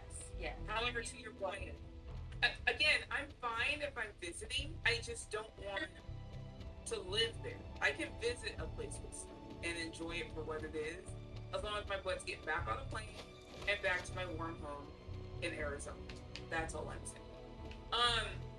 Anyway, back on track. What we were basically saying is that it seems that a lot of the American wrestling promotions are doing better with the women's divisions, with their prospective women's divisions. I think all around, they're all trying to be more consistent. They're trying to have the more storylines for the women, getting them on TV more, and or character development. And to SP's comment, the biggest one for AEW has been the character development investment in the women. Finally, really seems to be getting a little more consistency. And we at least have like one. Sorry, guys. Go ahead. And it's showing that their vested time, like there's either 2 matches or 1 match, there's 2 segments backstage or whatever. They're broadcasting them more and more now, and it's kind of a thing that we've been echoing, and I guess he's listening now or seeing these things happen. It's a really good thing. Excuse me. Yeah, so, yes, the character development for the women on AEW, between, you think about Julia Hart, yes, Storm, Thunder Rosa's back. This is which sign? Sky Blue. The spur off or the break off from Julia with Willow and I'm gonna say her name wrong. I always say it backwards. It's Sky Blue. Is it? Yeah, Sky Blue. Yeah. Oh, right. I didn't think call her Blue Sky, and I was like, God. Like they're all taking from that and making their own characters with it too. Yeah.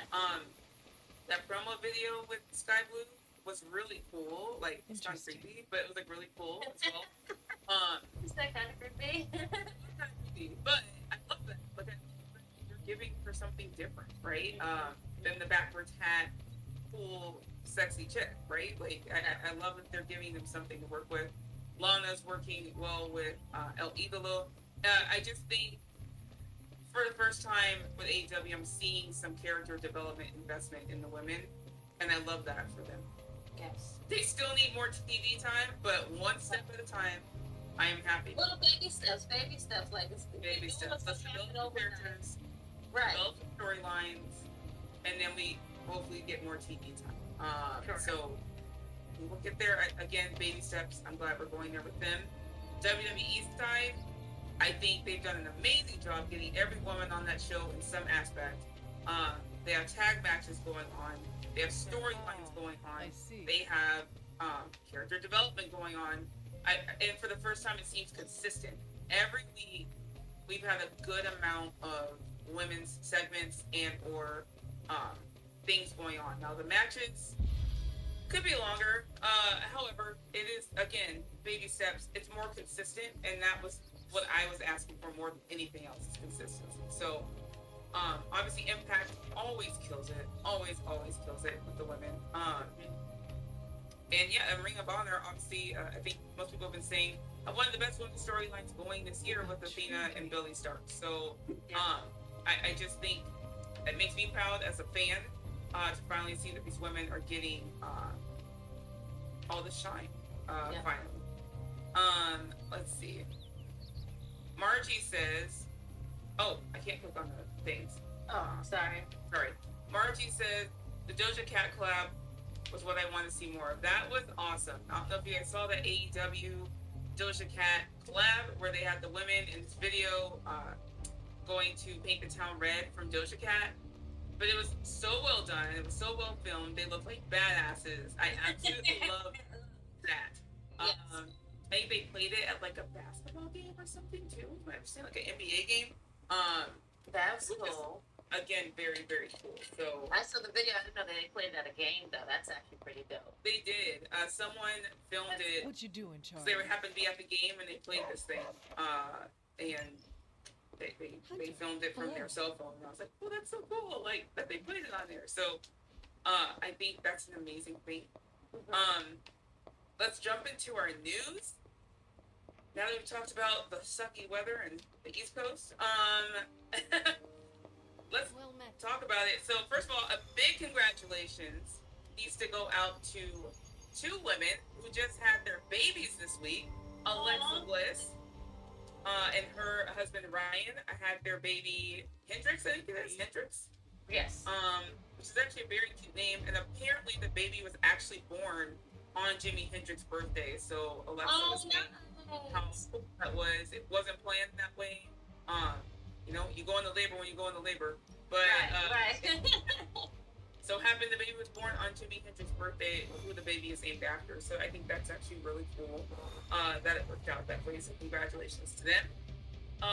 Another couple that had their baby within the same week was Tay Mello and Sammy Guerra. I don't know the baby's name. I'm not sure if they actually announced it. No, it isn't. Oh no, But her name. You should be more okay, they careful. announced it.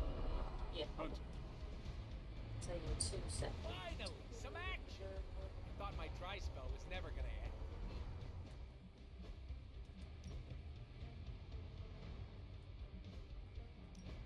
Her name is Luna.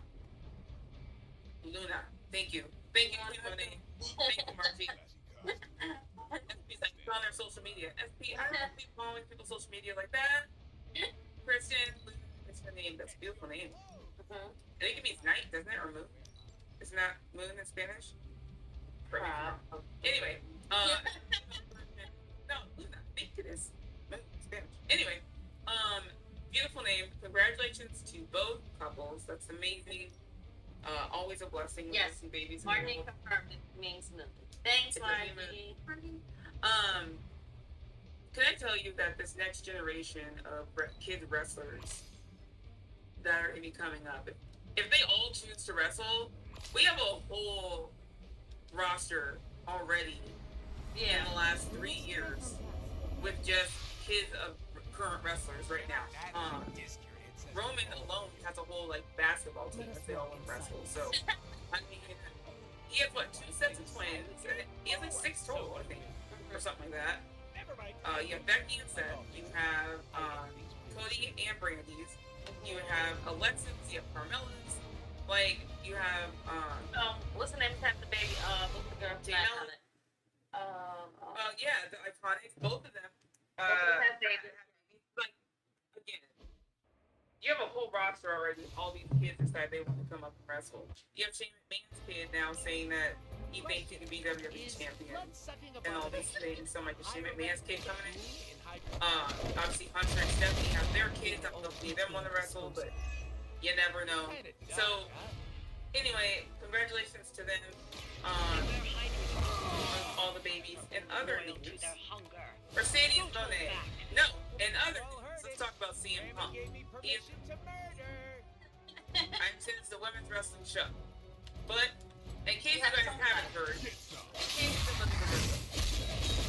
Punk is back in the WWE. Now that was some. I'll be honest.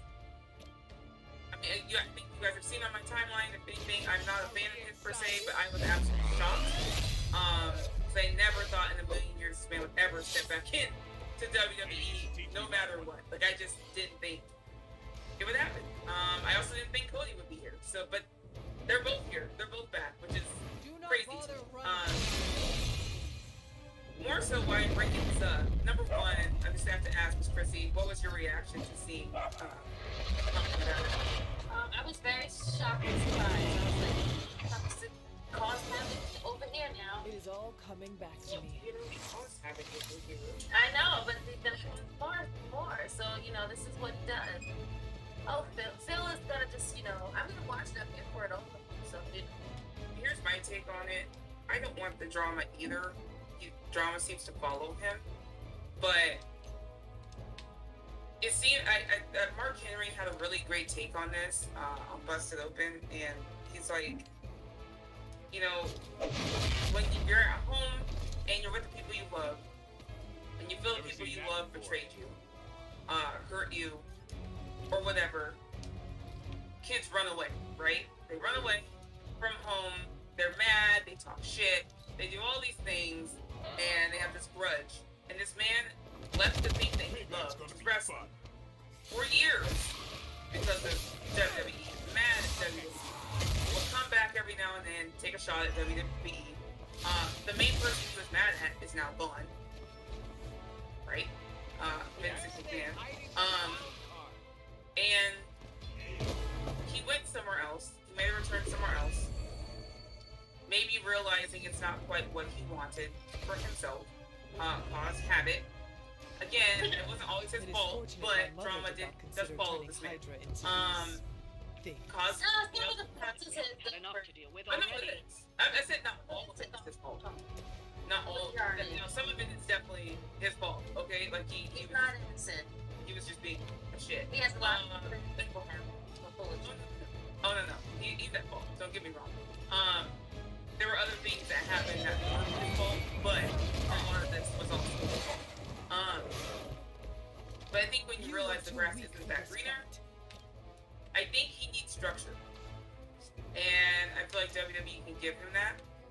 WWE is different now than it was when he was here in it. Vince is gone. And I think he learned some things going over to AEW, for being honest. I'm obviously trying to see how it plays out. I just want it to work out for everybody, because what I don't want is him bringing drama for all the other talent there who are working their ass off. You know what I mean? So I hope it works out for everybody. Mostly, my biggest thing is fan experience. That's the business I'm in. That's what I do for work. I'm a marketing and media manager for a venue, and I love seeing a fan experience. I love seeing our fans have fun. People come in, enjoy whatever show. I love that. It fulfills me. Wrestling gives you feelings. It fulfills you. I love seeing other wrestling fans happy and seeing like their favorites, and seeing there are a lot of people, fans of his, that just want to see this man wrestle. That's it. Not all the extra drama, not all the extra stuff. They want to see him wrestle. They want to see him have good promos. They want to see him have good feuds, and that makes them happy. And I saw that with the reaction videos for his return. They were amazing to watch. I got teary-eyed from it because people were so happy to see this man back in WWE. And I'm just like, even though I might not like it, because I'm not a fan of his, it's making people happy, and a good chunk of people. He has a lot of fans that follow him, and are excited. He brings people to watch wrestling. So you have to give him that credit. Like he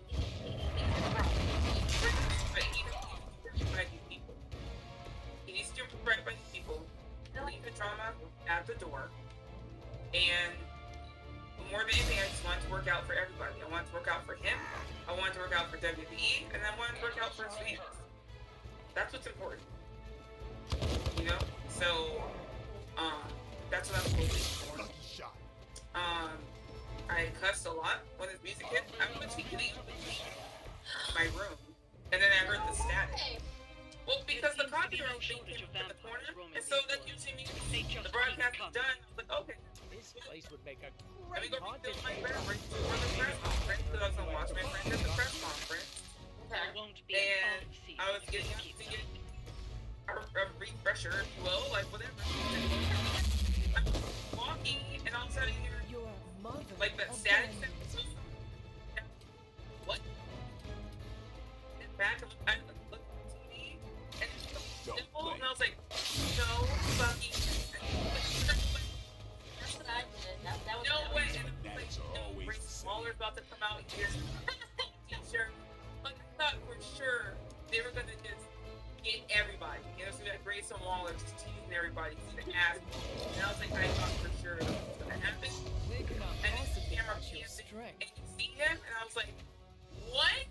I'm like, he is actually here. He is actually here. Like, they did it. I was like, I cannot believe they did it. They did it. Like, I just kept saying that. I was like, what are you saying? They did it. I'm like, they did it. Like, I cannot believe they did it.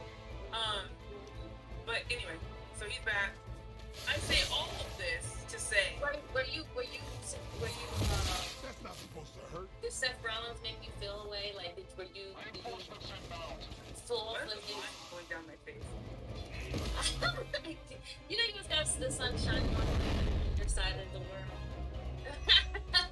Sorry. I Seth like the Rollins, Vampire sorry, Striker guys his more than the reaction regular video, flavor, but I can't wait for strawberry. because it got people talking and people wondering if this was Finally like. I'm pretty sure it's all Practicing my a shoot. vampire Not a shoot. magic. Kayfabe, Just but in case we lose. he's been on record saying how much he doesn't like Tom. He's been on record saying how he thinks he's toxic. Like, so there's already that back history when Punk wasn't here. That Seth doesn't like him, and so it made people go, "Oh my God, Seth's really pissed that he's back." Okay. Now, first of all, Seth is a is the ultimate professional. Like some people were like, oh my god, like what's the problem? I'm like, guys, Seth is the ultimate professional, okay? I was like, whether he truly likes the punches there or not, he's gonna sell the shit out of this build to a people. That's what he does. Like he wants to headline Mania. That's the last of them. And if they do it right, it's a big deal. If they do this right, he could headline Mania over Roman. So it just depends on how they get there. Oh, stop that. Going to main event one of the nights. Let's just for sure. No, Roman's main eventing no matter what.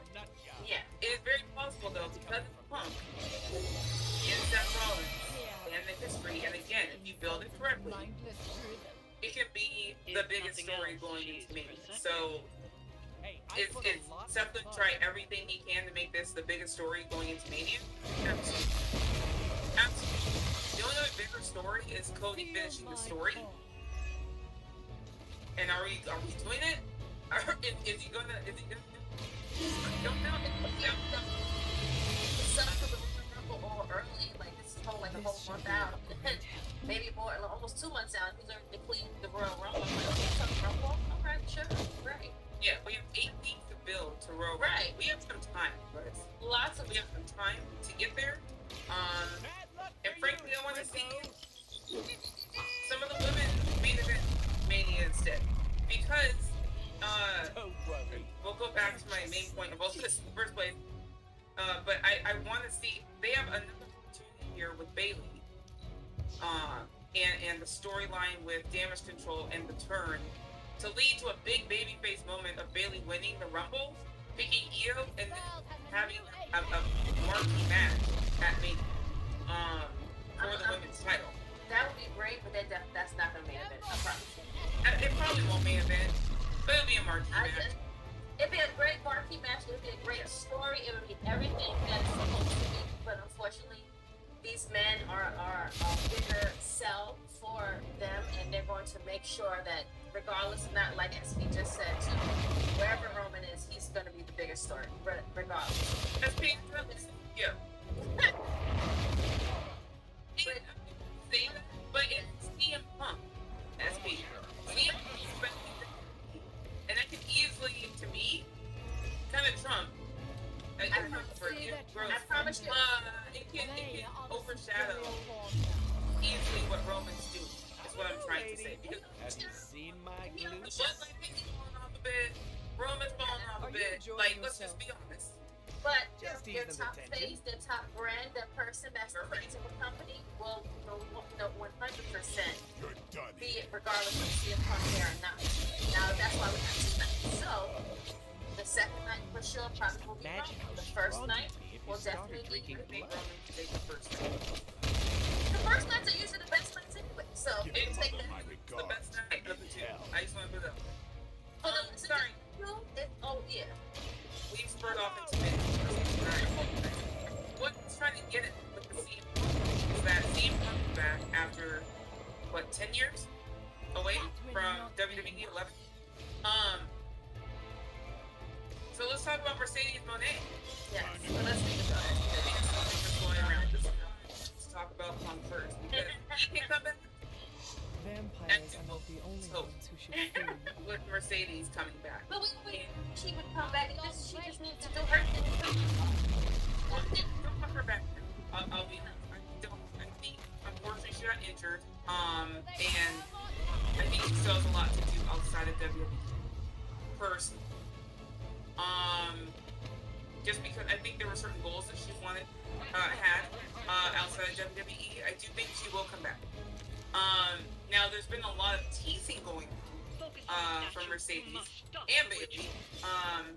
Posting certain clips. There's a lot of things that Mercedes is posting where she's like attacking Kyrie and like doing all these things. And she's posting stuff like this with no captions to her stories and other things. And everyone's like, she posted this, like, what does this mean? Like that, like, and so of course, people talking.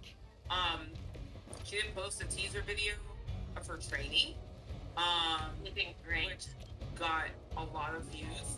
And it's good to see her back training and doing stuff. Now, I don't know if she's ready to go. I don't know if that was done 2 weeks ago.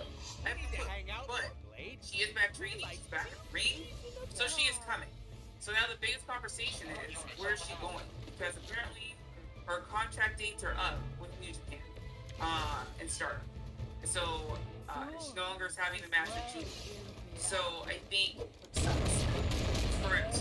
However, Julie also might be at WWE. So is it very possible? I'm hard to define. But there's a lot of conversation about where is Mercedes gonna go when she is returning, because again, her commitments to Stardom and New Japan are done as far as the dates that they agreed to. Frantic says they need to have more matches in Stardom and New Japan, and maybe one match in AEW, but I can see her going back to WWE. That's the thing too, right? She showed up at All Out or All In. She showed up at one of them in the audience at Wembley, and they kept showing her a million different times, and so everyone's like, "Oh my God, she's going to AEW!" Like, no, like don't get me wrong. I'm sure he's awesome or something. I'm sure. And maybe she will. I don't know. I don't see her over there because I don't know. There's no one at her level. If that makes any sense. There just isn't. She could have some brand new matches with some brand new people. It's not to be wrong, and I understand it. I just don't know. I feel like she's at another level than a lot of that roster. I guess is what I'm trying to say. AEW. Okay. Like, who over there matches for StarCraft?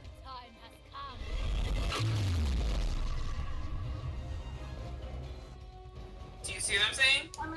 I mean. And is she expected to lose to somebody over there? I don't think so. I think she would be there to help build the division. Oh. She would definitely do good with Tony Storm, I feel like. That's why they brought in Soraya. All of you. I didn't think that one like she barely wrestled any matches. Say what you want. She can do some good matches with Athena and Ring of Honor. I feel like Good. I agree. Saraya's a joke at this point right now. I'm sorry.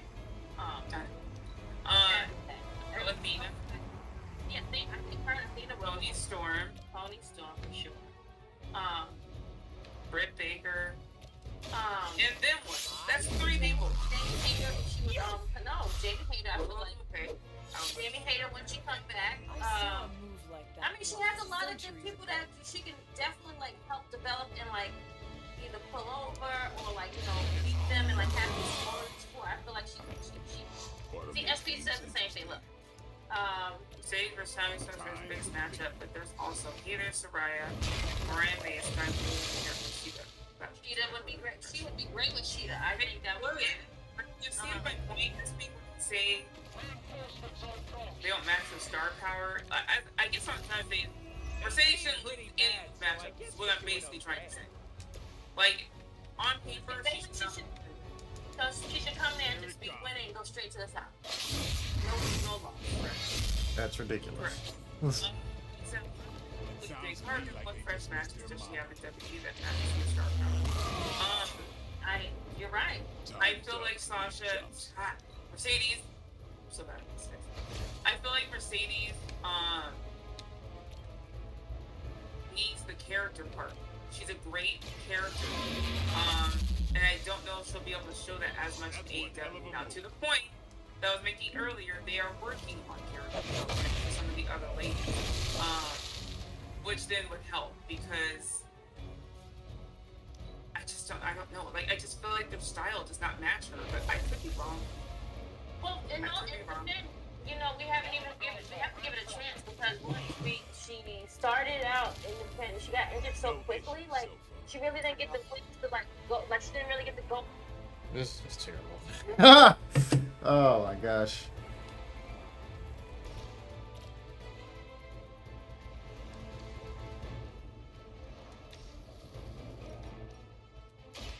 With extreme prejudice.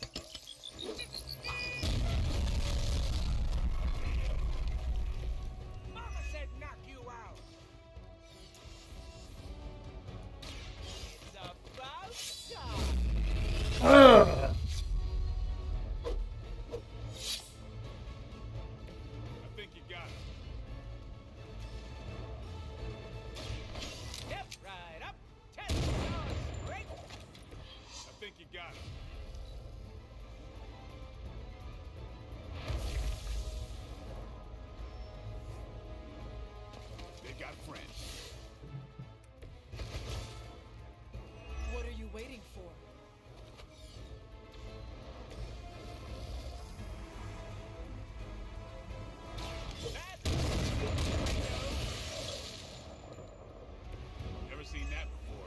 Inflict?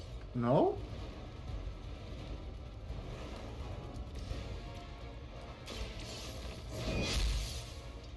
Lilith sent you here to die.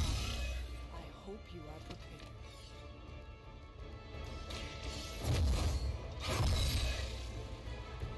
This shall be of great help.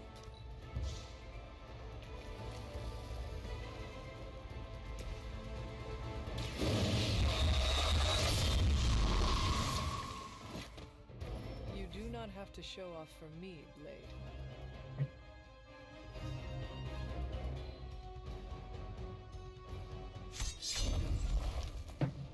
Arrogant mortals!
I'm...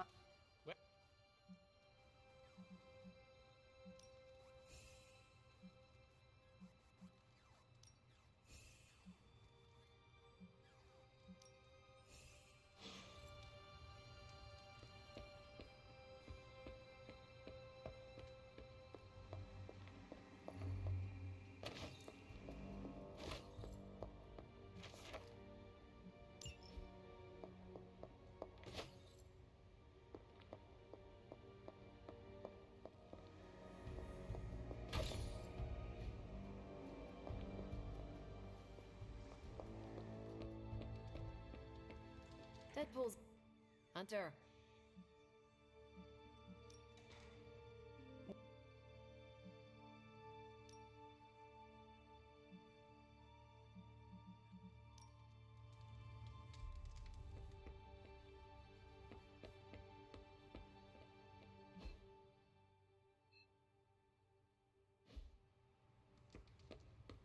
Deadpool made the right decision in destroying the Magna Carino.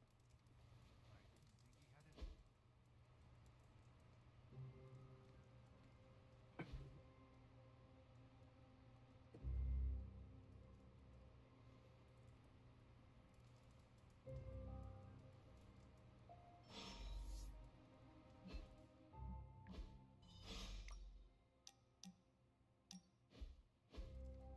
Why are you smiling?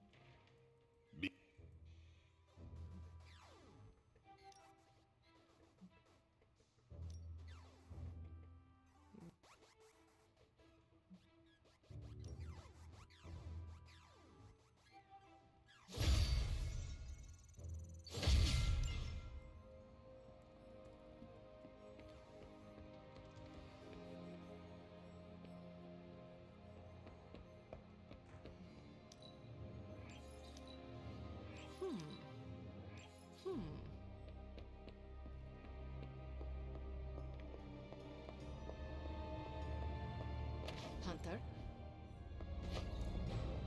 You should be more careful. Ah, Hunter.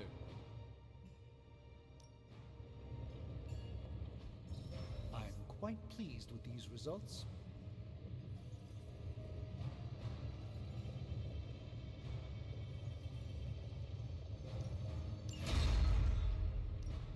How's it going, boss? Don't kick me out.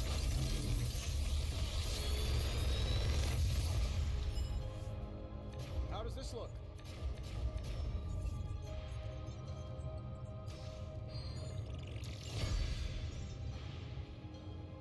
Oh well.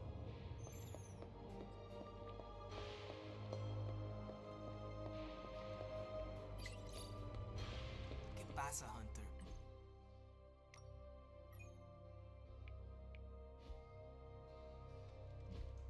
Hey, can I ask a favor?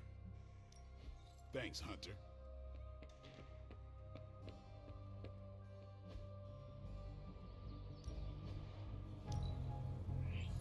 I can see why you did that. Ah, yes. Combat therapy.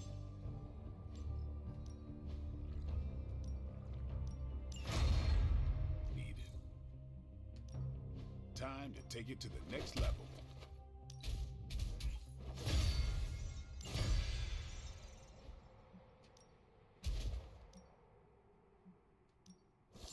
My lucky day, huh?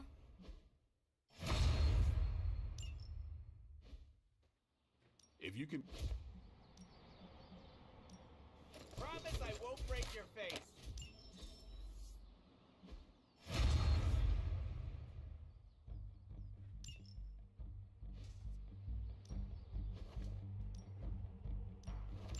Even Hell the yeah. sorcerer su-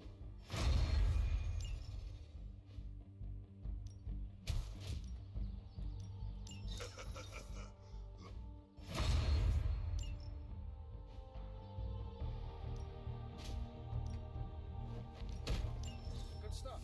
Better than any damage.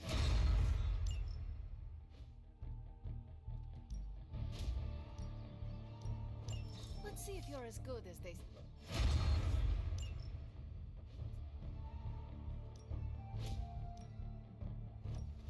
You know I know magic, right?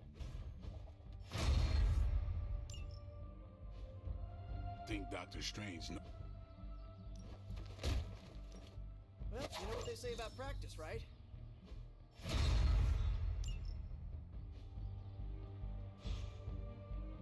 All right, then. Good girl, Charlie.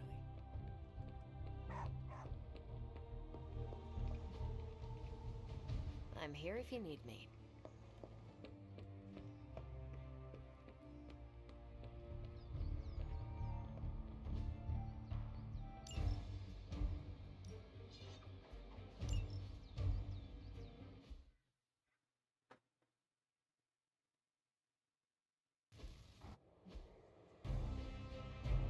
I have fought hundreds of these battles. What is one more? Sheer numbers won't save you now. Your time has come.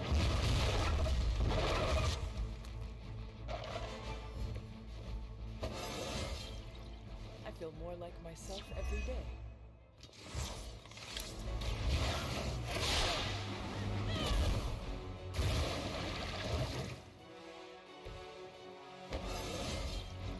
It is all coming back to me.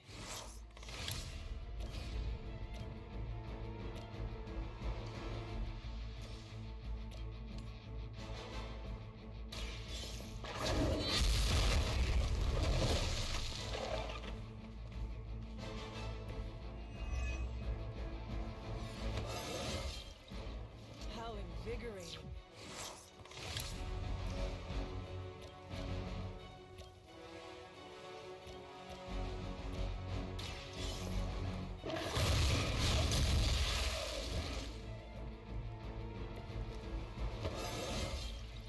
I feel stronger already.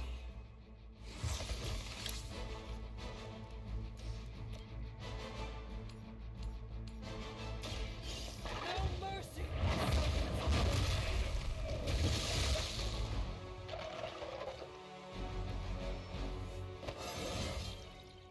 Just like old times.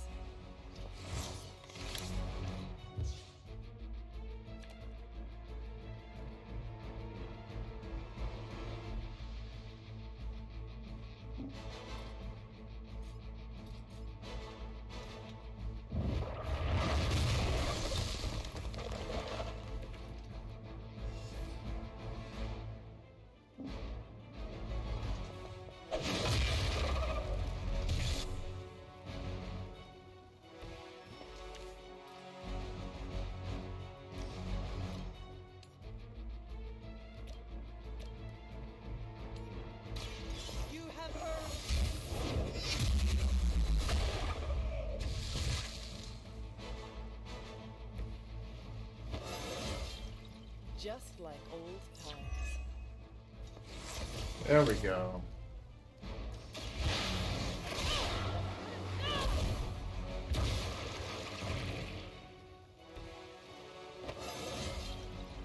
It is all coming back to me.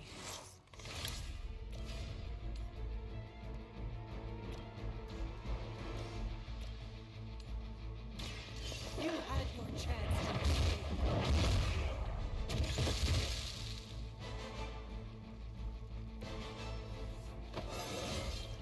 I feel stronger already.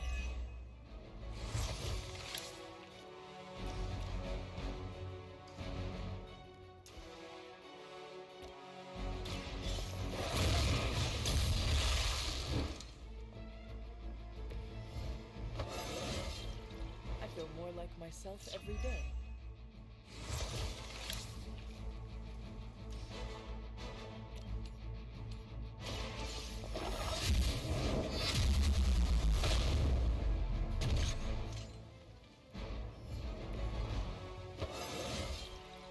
How invigorating.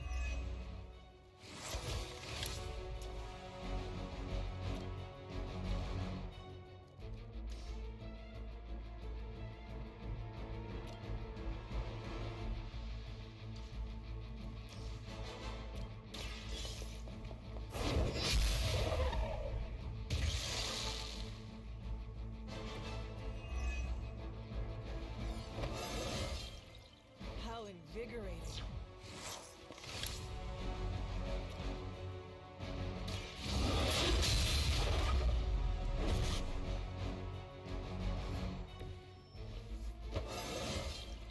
I feel more like myself every day.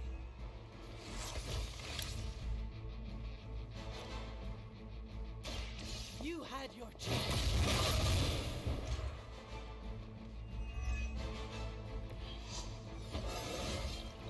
It is all coming back to me. Their persistence is irritating.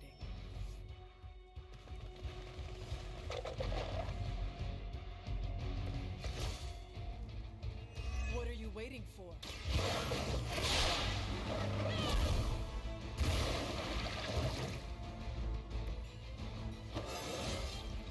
Just like old times.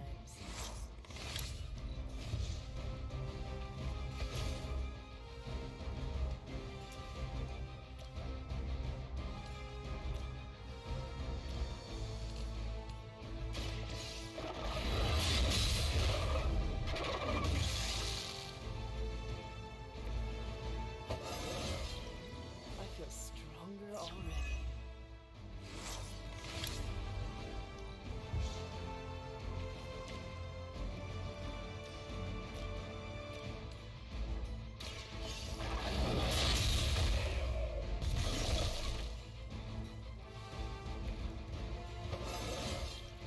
It is all coming back to me.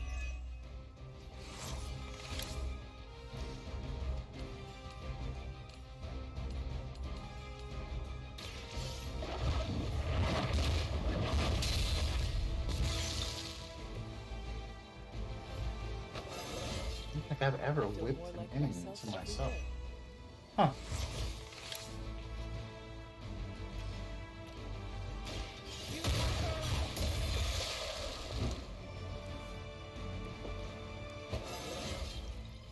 Just like old times.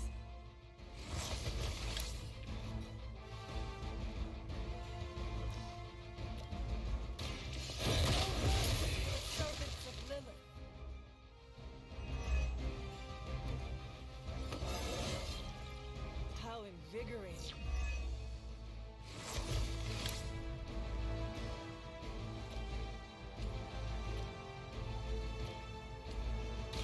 Your time has come.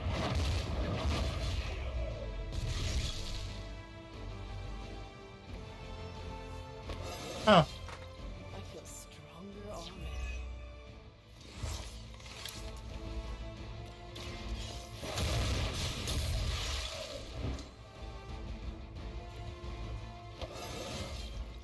Just like old times.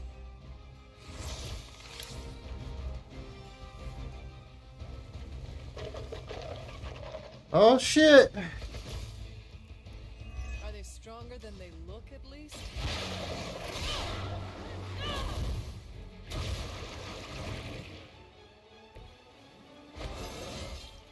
It is all coming back to me.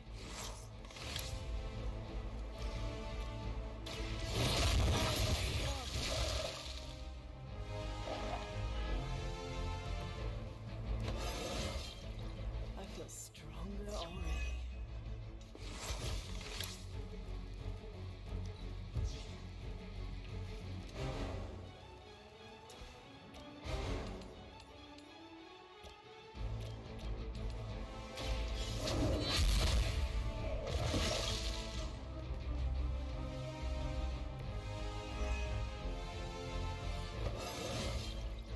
I feel more like myself every day.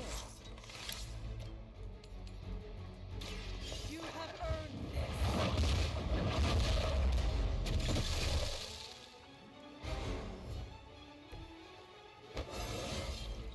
How invigorating.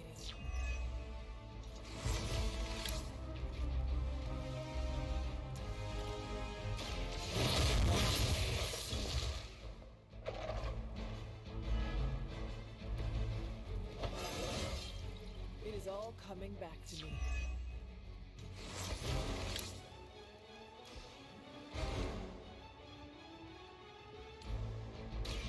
You had your chance.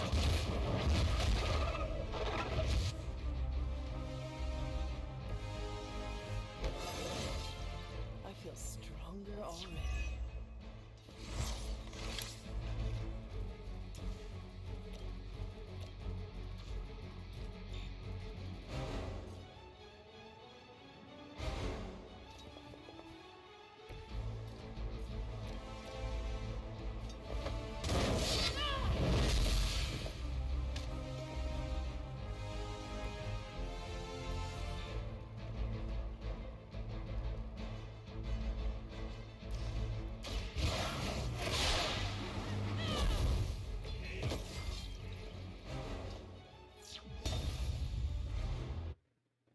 Damn.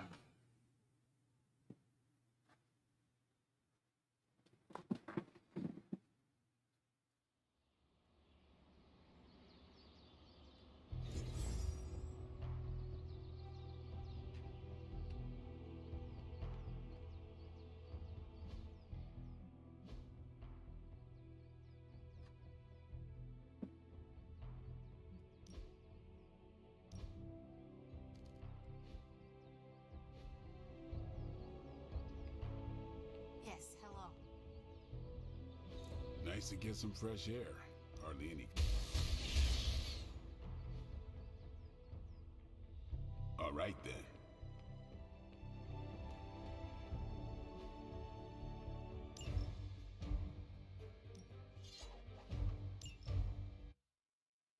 Okay. Trying to get that dark passive. I have fought hundreds of these battles. What is one more?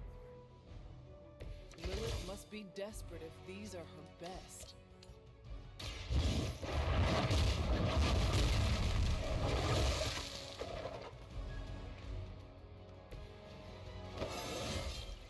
Just like old times.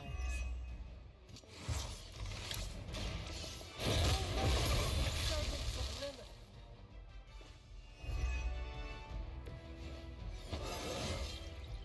I feel more like myself every day.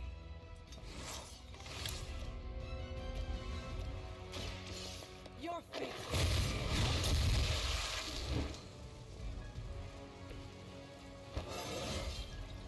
feel stronger already.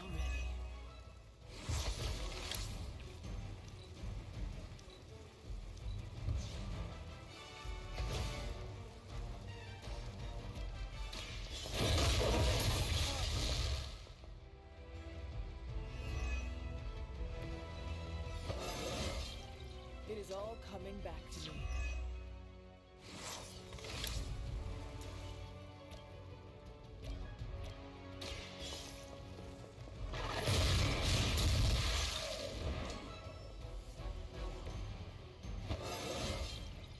How invigorating.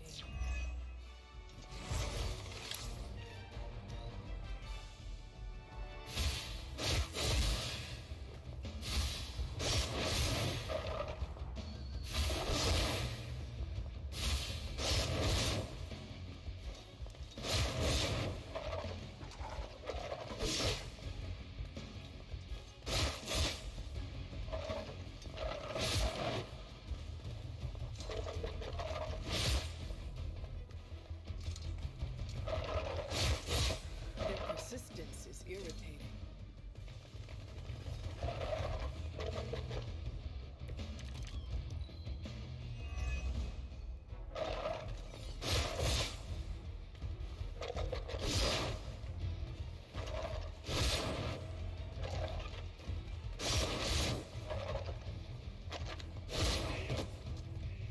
Okay.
Okay. Let's do it. I have fought hundreds of these battles. What is one more? You should have brought more help.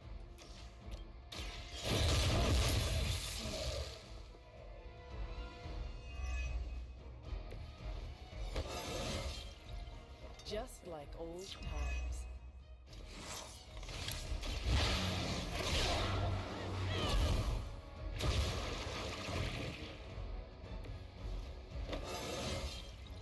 I feel more like myself every day.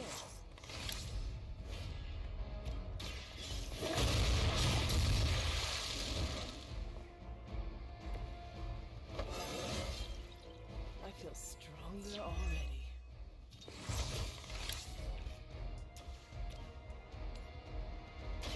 Your time has come.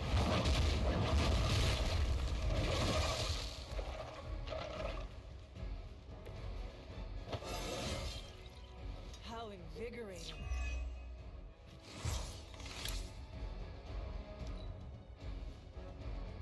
All right.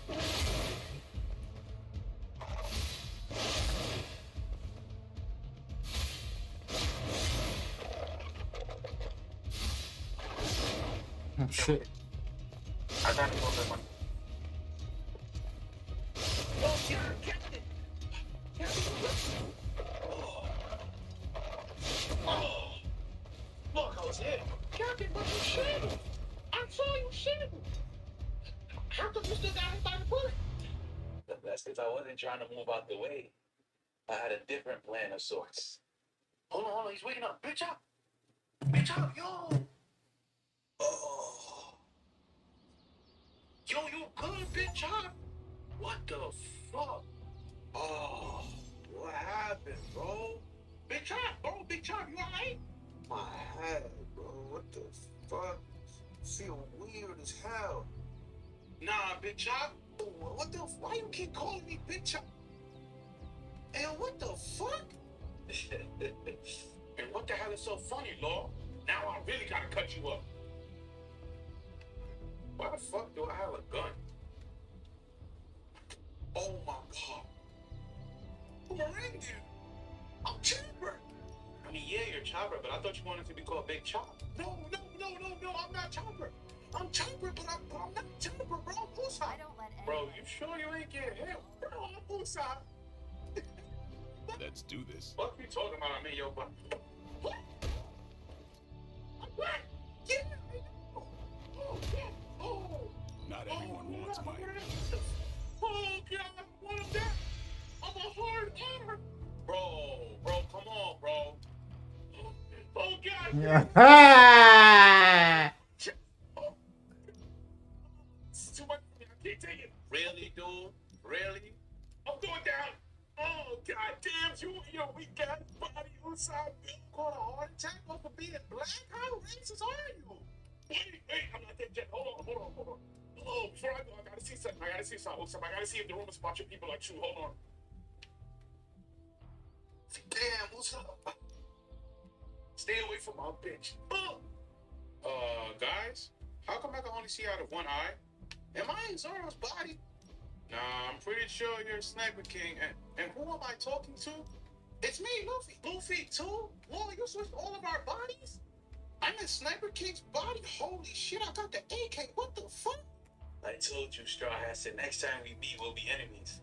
And if you think I was fighting that cartoon Yonko over there, they're sadly mistaken. I had to get him out his body. And you thought putting me in the most legendary sniper of all time's body was gonna help you? He don't know who Sniper King is. Word, he don't really know who Sniper King is. Guys? I don't think this is Sniper King's mask. And how the hell does he breathe in this thing? Well, I mean, the money's tight, so that's the mask we're going with. But time out, Law, why are you even here and what are you doing all of this for? And Chopper, what's this about a new item on the menu? You still haven't explained it. Bro, I'm not Chopper, I'm Usopp. Oh, okay, you're Usopp. Stand still, let me see if I got that range. Fuck no, I'm not letting you shoot me. I know you're not good with that thing. Come on, don't be like that. I'm in Sniper King's body. I got his aim. And Lord, why are you here? I'm here because of your doctor and his drug dealing business. Chopper sells drugs? Yeah. Cool. No, that shit's not cool. Look what he did to my bear. He turned him into an addict. It looks to me like your bear isn't of any use to you anymore. Well, good thing for you, I have the perfect use for him on my ship. You can't eat my bear. Even if it was an emergency? Wow. Oh, you got... Why do I have a sword in my mouth? I'm Sniper King, not the king of the swords. Are they serious with this shit? Yes. Can I get my body back? And give up this aim? Ain't no way, boy. I'm Sniper King now. This was always a possibility. Gotta stay prepared. Sniper King is back. Wait. Sniper King? That's the name. Nice to meet you. I heard good things about you, my boy. And I've heard good things about you too, God. Shit, man, I appreciate it. It means everything. Although in carries my name from Sniper Island far away. When I take aim straight and true. Oh God, kill me now. This is worse than when I had titties. Wait. If I'm in Chopper's body, and Zoro's in my body, and Luffy's in Sniper King's body, and Sniper King's in Zoro's body, the only body left.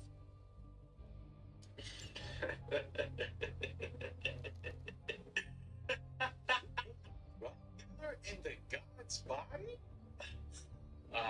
Fuck, I was getting shot at, bro. I might have made a mistake. Feel about this, Chopper. I've always pictured you in my body. You know, after I ate your body. This shit is amazing. I know. It's my body. It's different, but the devil from power feels familiar. You're a Zoan. Cap, I'm a rubber man. Nah, bro. This feels just like my devil fruit power if you're a zone. Oh, yes. So I lied to Momo? The accent's gone, but I got power now. Let's keep this up a notch. Since you're a zone. Yo, what's up? Yo? Check in your pocket. Tell me what you find. You got a bunch of rubber balls in here, bro. Very good. Give me 3.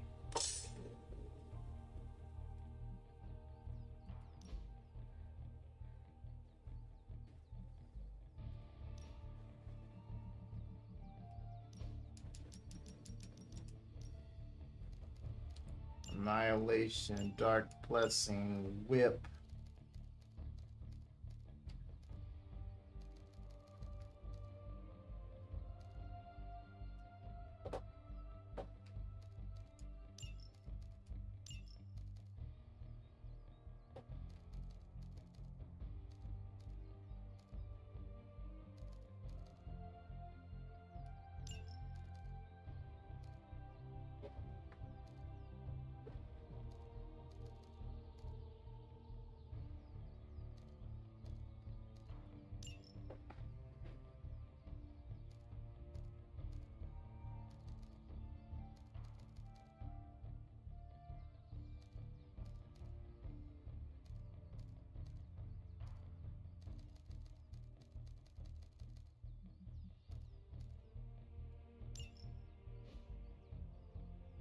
Wee! Yeah.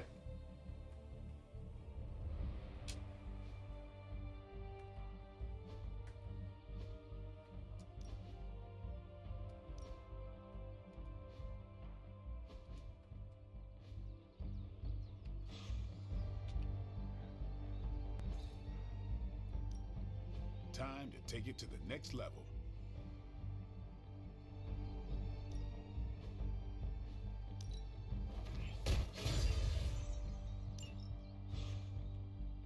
See you around.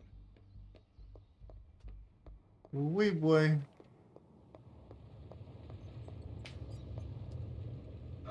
Good girl, Charlie.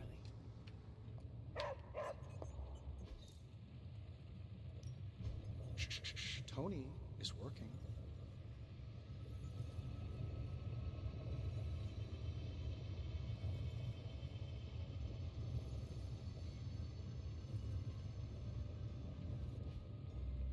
Trying to get that high-tech suit next, but boy, I have to work on that. Anyway. Dueling with you is intense, Hunter.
Alrighty, hello everyone folks, and good morning. So, welcome to a bit of a funny...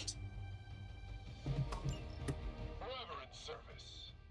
Show them what happens when you mess with the Midnight Suns. No problem. Insert catchphrase.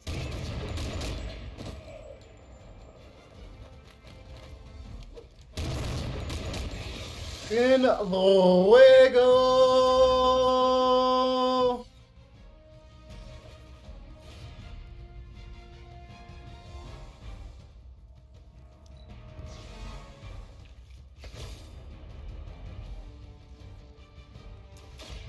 About time.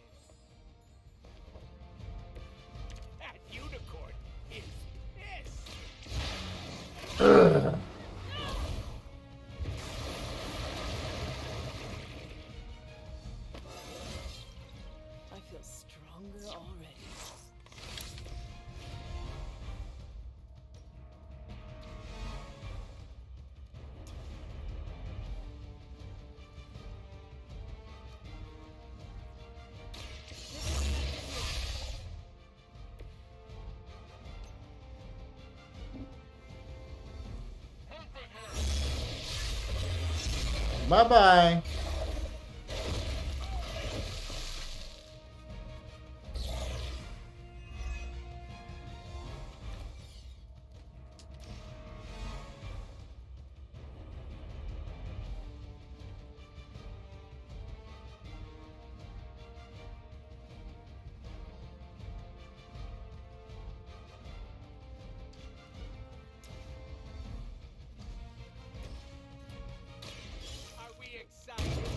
What the fuck? Where'd you learn that one? What the? Wow. Okay. We will not fail.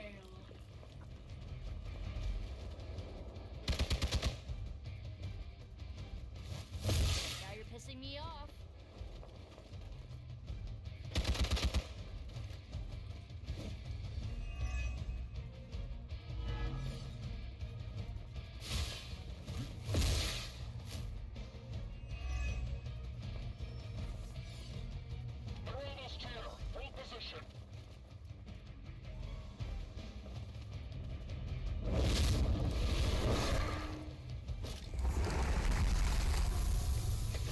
What the? Wow. What?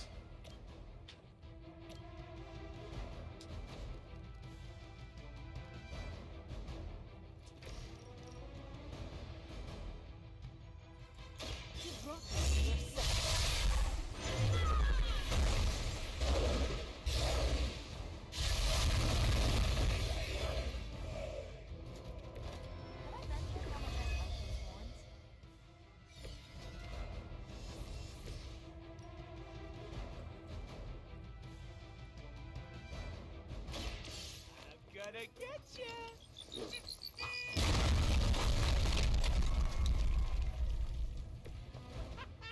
Why is that so fun?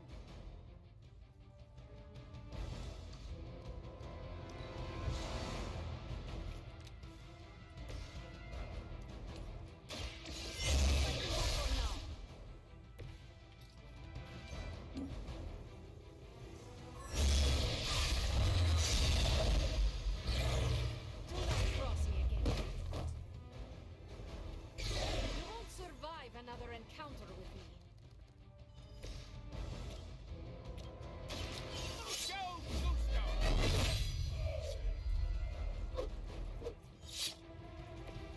That will do. Mother.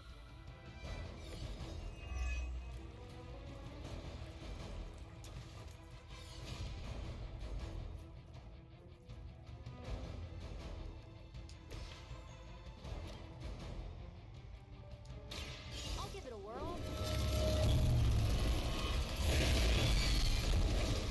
We will not be discouraged.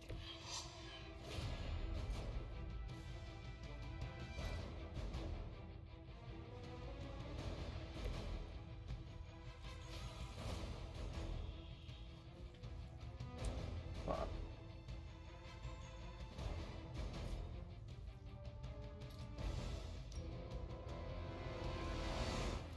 I choose you!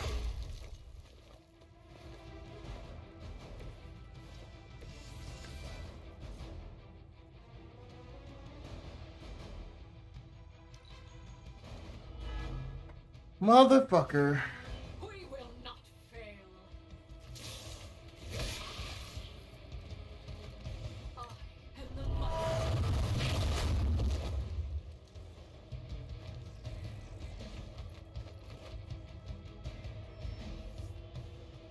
The mother has many children. Is everyone ready for a good fight? Here we go.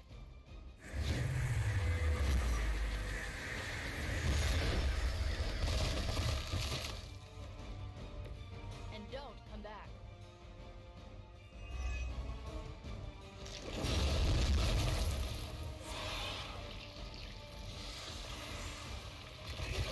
There we go. Get rid of that shit. Oh! You want the big one!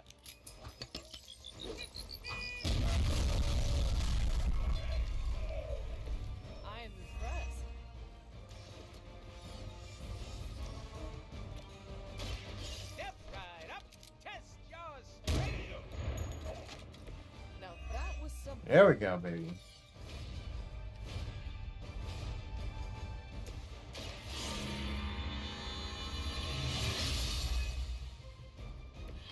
This shall be of great help.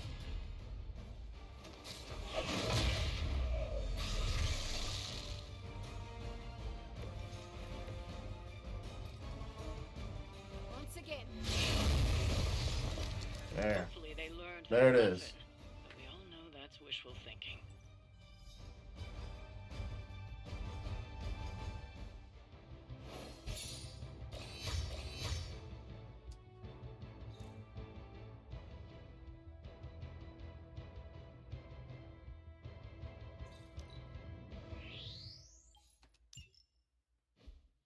Huh.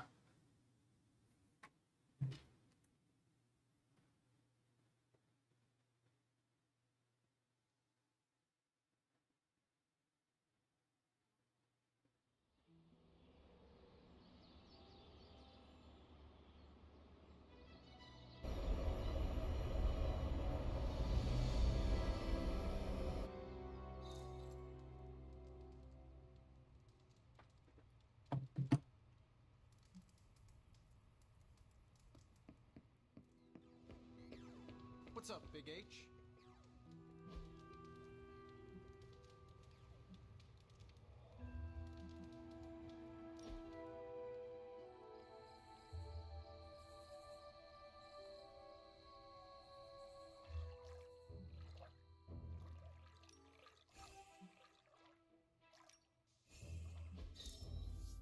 Relax.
Okay.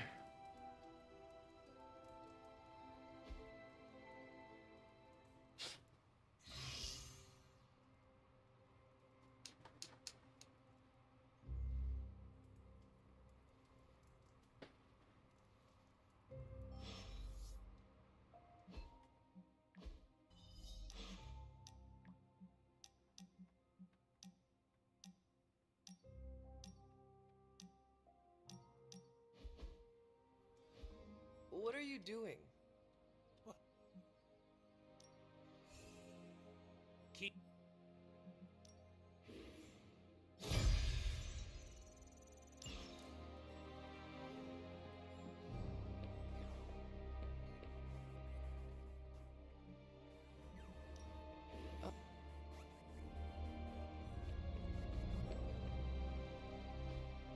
Hey, can I ask a favor? Hey, can I ask a favor?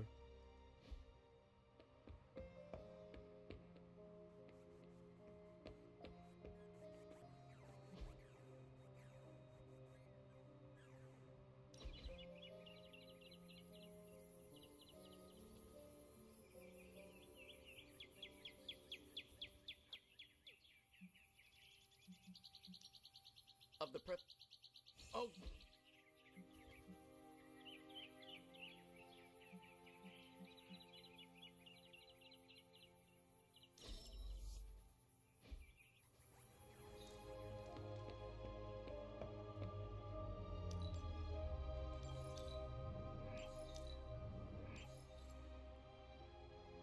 There is my ferocious Charlie girl.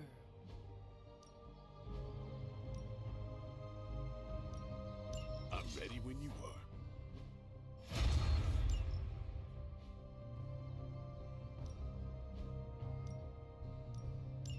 My lucky day. Okay.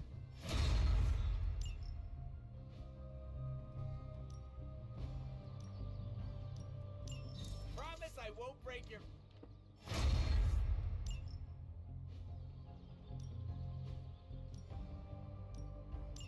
Even a sorcerer soup.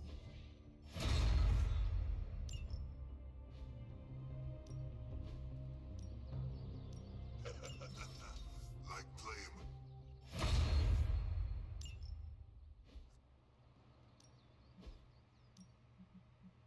I guess I could show you a couple of things.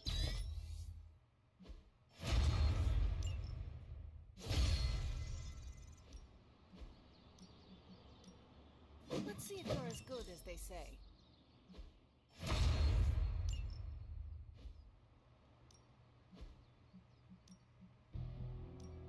You know I know magic, right?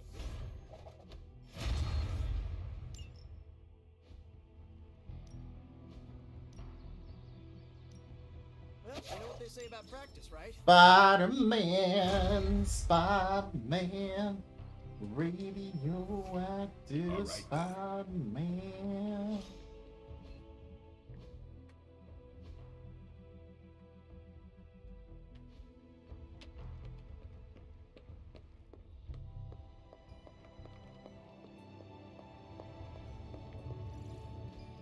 A successful collaboration.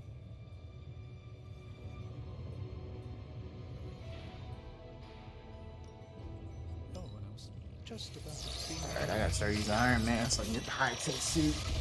Need that. I've crossed paths. Ooh, new coil. Let's get to work.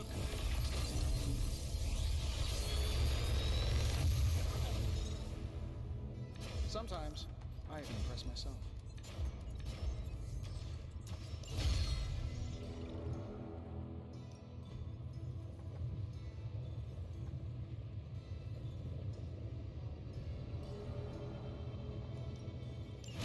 All right, let's get started, Dr. Spooky.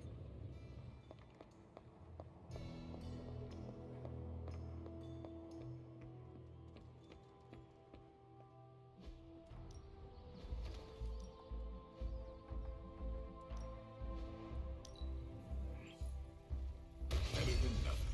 Yes, sir. Got that crucible, my boy. Time to take it to the next level. I can really do some shit.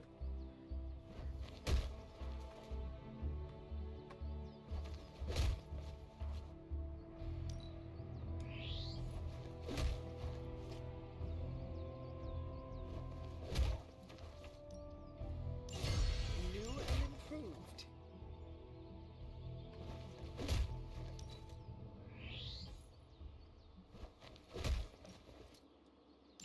A timely enhancement. Let us see it in action.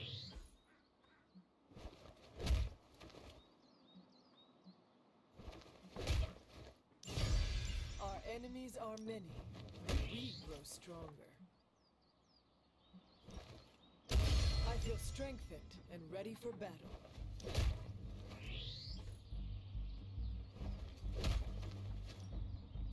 The greater the light to fight the darkness.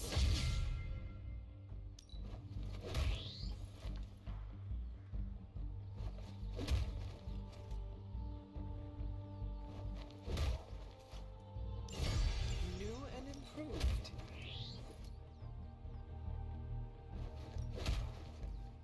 A timely enhancement. Let us see it in action.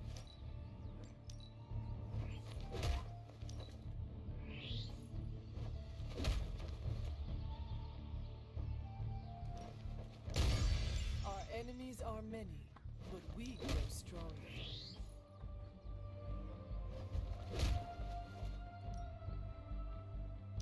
I feel strengthened and ready for battle.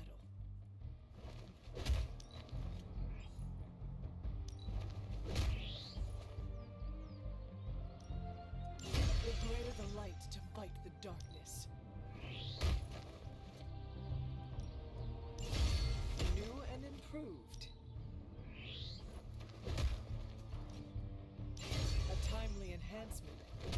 see it in action.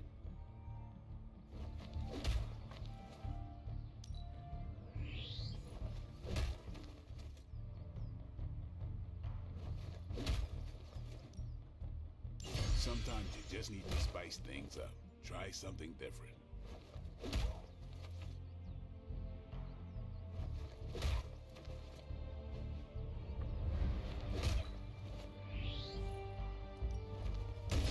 We need any advantage we can get. I like to stay on the cutting edge. I'm always in the market for an upgrade. Let's see what we can do. I needed to apply bleed. There we go. Always room for improvement. Fuck marked. We need any advantage we can get. I like to stay on the cutting edge. Thank you.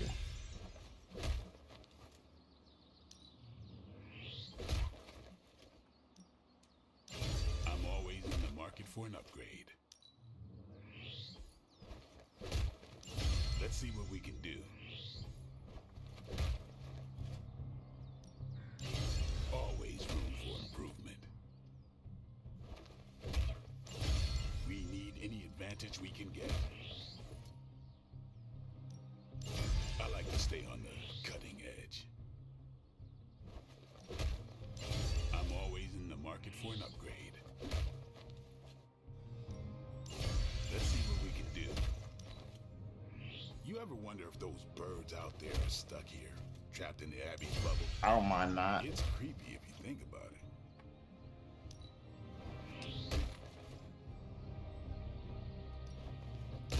Always room for improvement.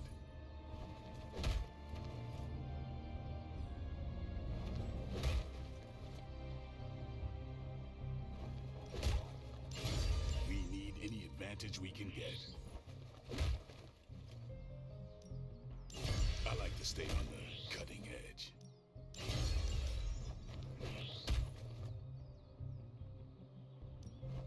Knockback is not bad. Blade doesn't have any knockback stuff, so that's not a bad idea. Maybe you should just hit me up on Superlink when you're ready. That will make a difference.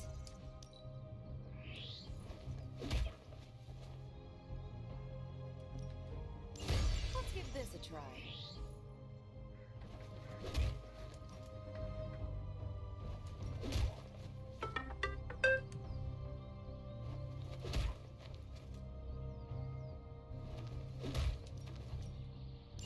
There's no way they can stand up to this. Vulnerable? I don't mind that. Now I'm ready to rock and roll. Itching to put this to good use. This'll make a difference. Let's give this a try. There's no way they can stand on. up to this. Yeah, I guess it is a tough decision. Now I'm ready to rock and roll. Itching to put this to good use.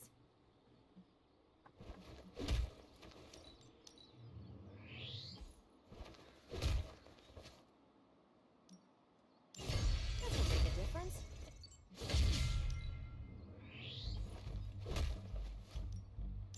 Let's give this a try. There's no way they can stand up to this.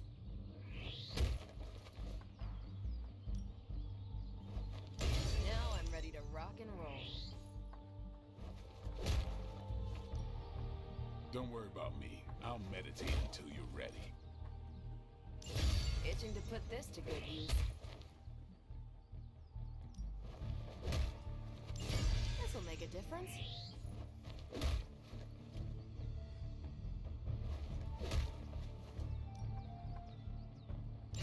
Let's give this a try. There's no way they can stand up to this. Now I'm ready to rock and roll.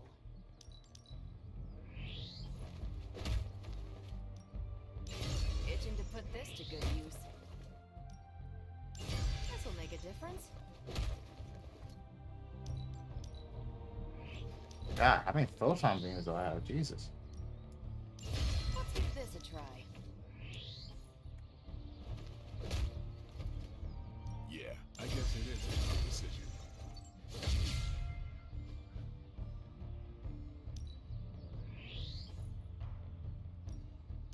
No, you shouldn't have. Can't wait to try this out.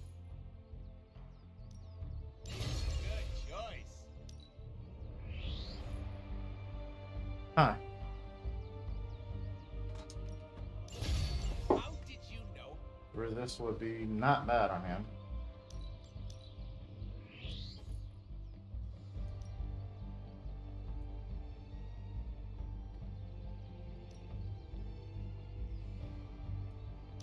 An enhanced spell. Most welcome. Let us twist and turn reality. These ancient techniques will have Hydra bamboozled. The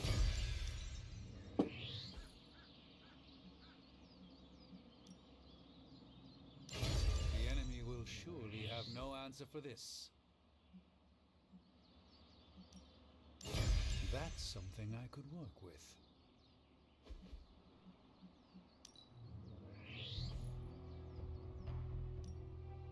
Constant innovation. That's the Stark promise. Been looking forward to upgrading that.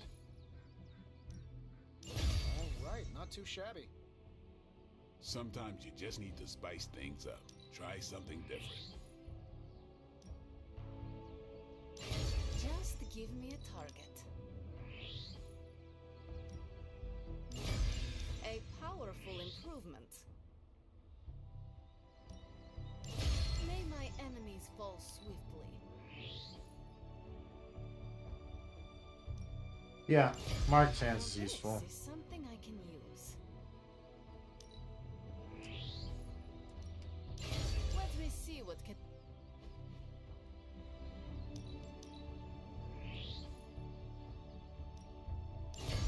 Awesome! Can't wait to see how this goes down.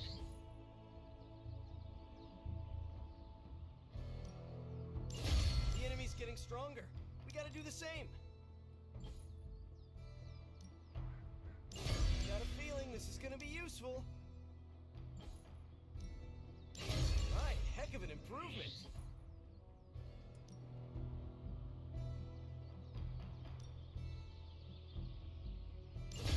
There it is. Been waiting on that. Awesome. Can't wait to see how this goes down.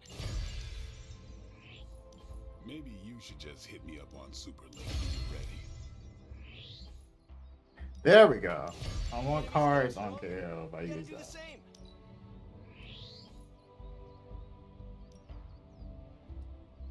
Got a feeling this is gonna be useful.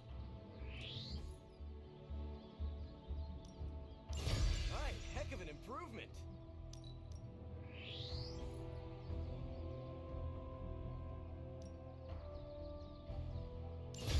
There it is. Been waiting on that.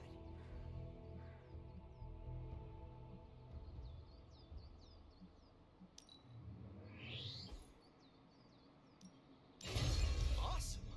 Can't wait to see how this goes down. The enemy's getting stronger. We gotta do the same. You ever wonder if those birds out there are stuck here, trapped in the Abbey's bubble? It's creepy if you think about it. Peace.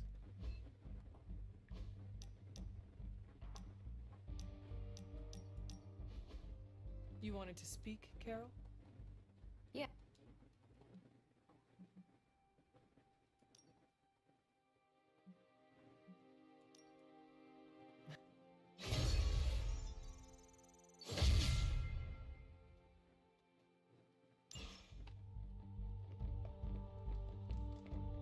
Alright. Done a lot of little stuff here and there. What is it, Charlie? Find something?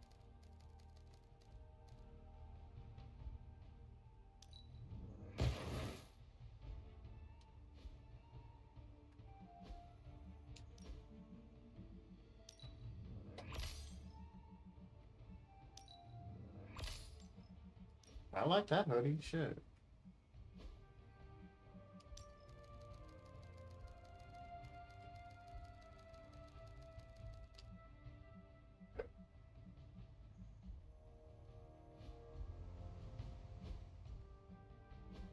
Alright. Let's go ahead and save. Quit. See you just later.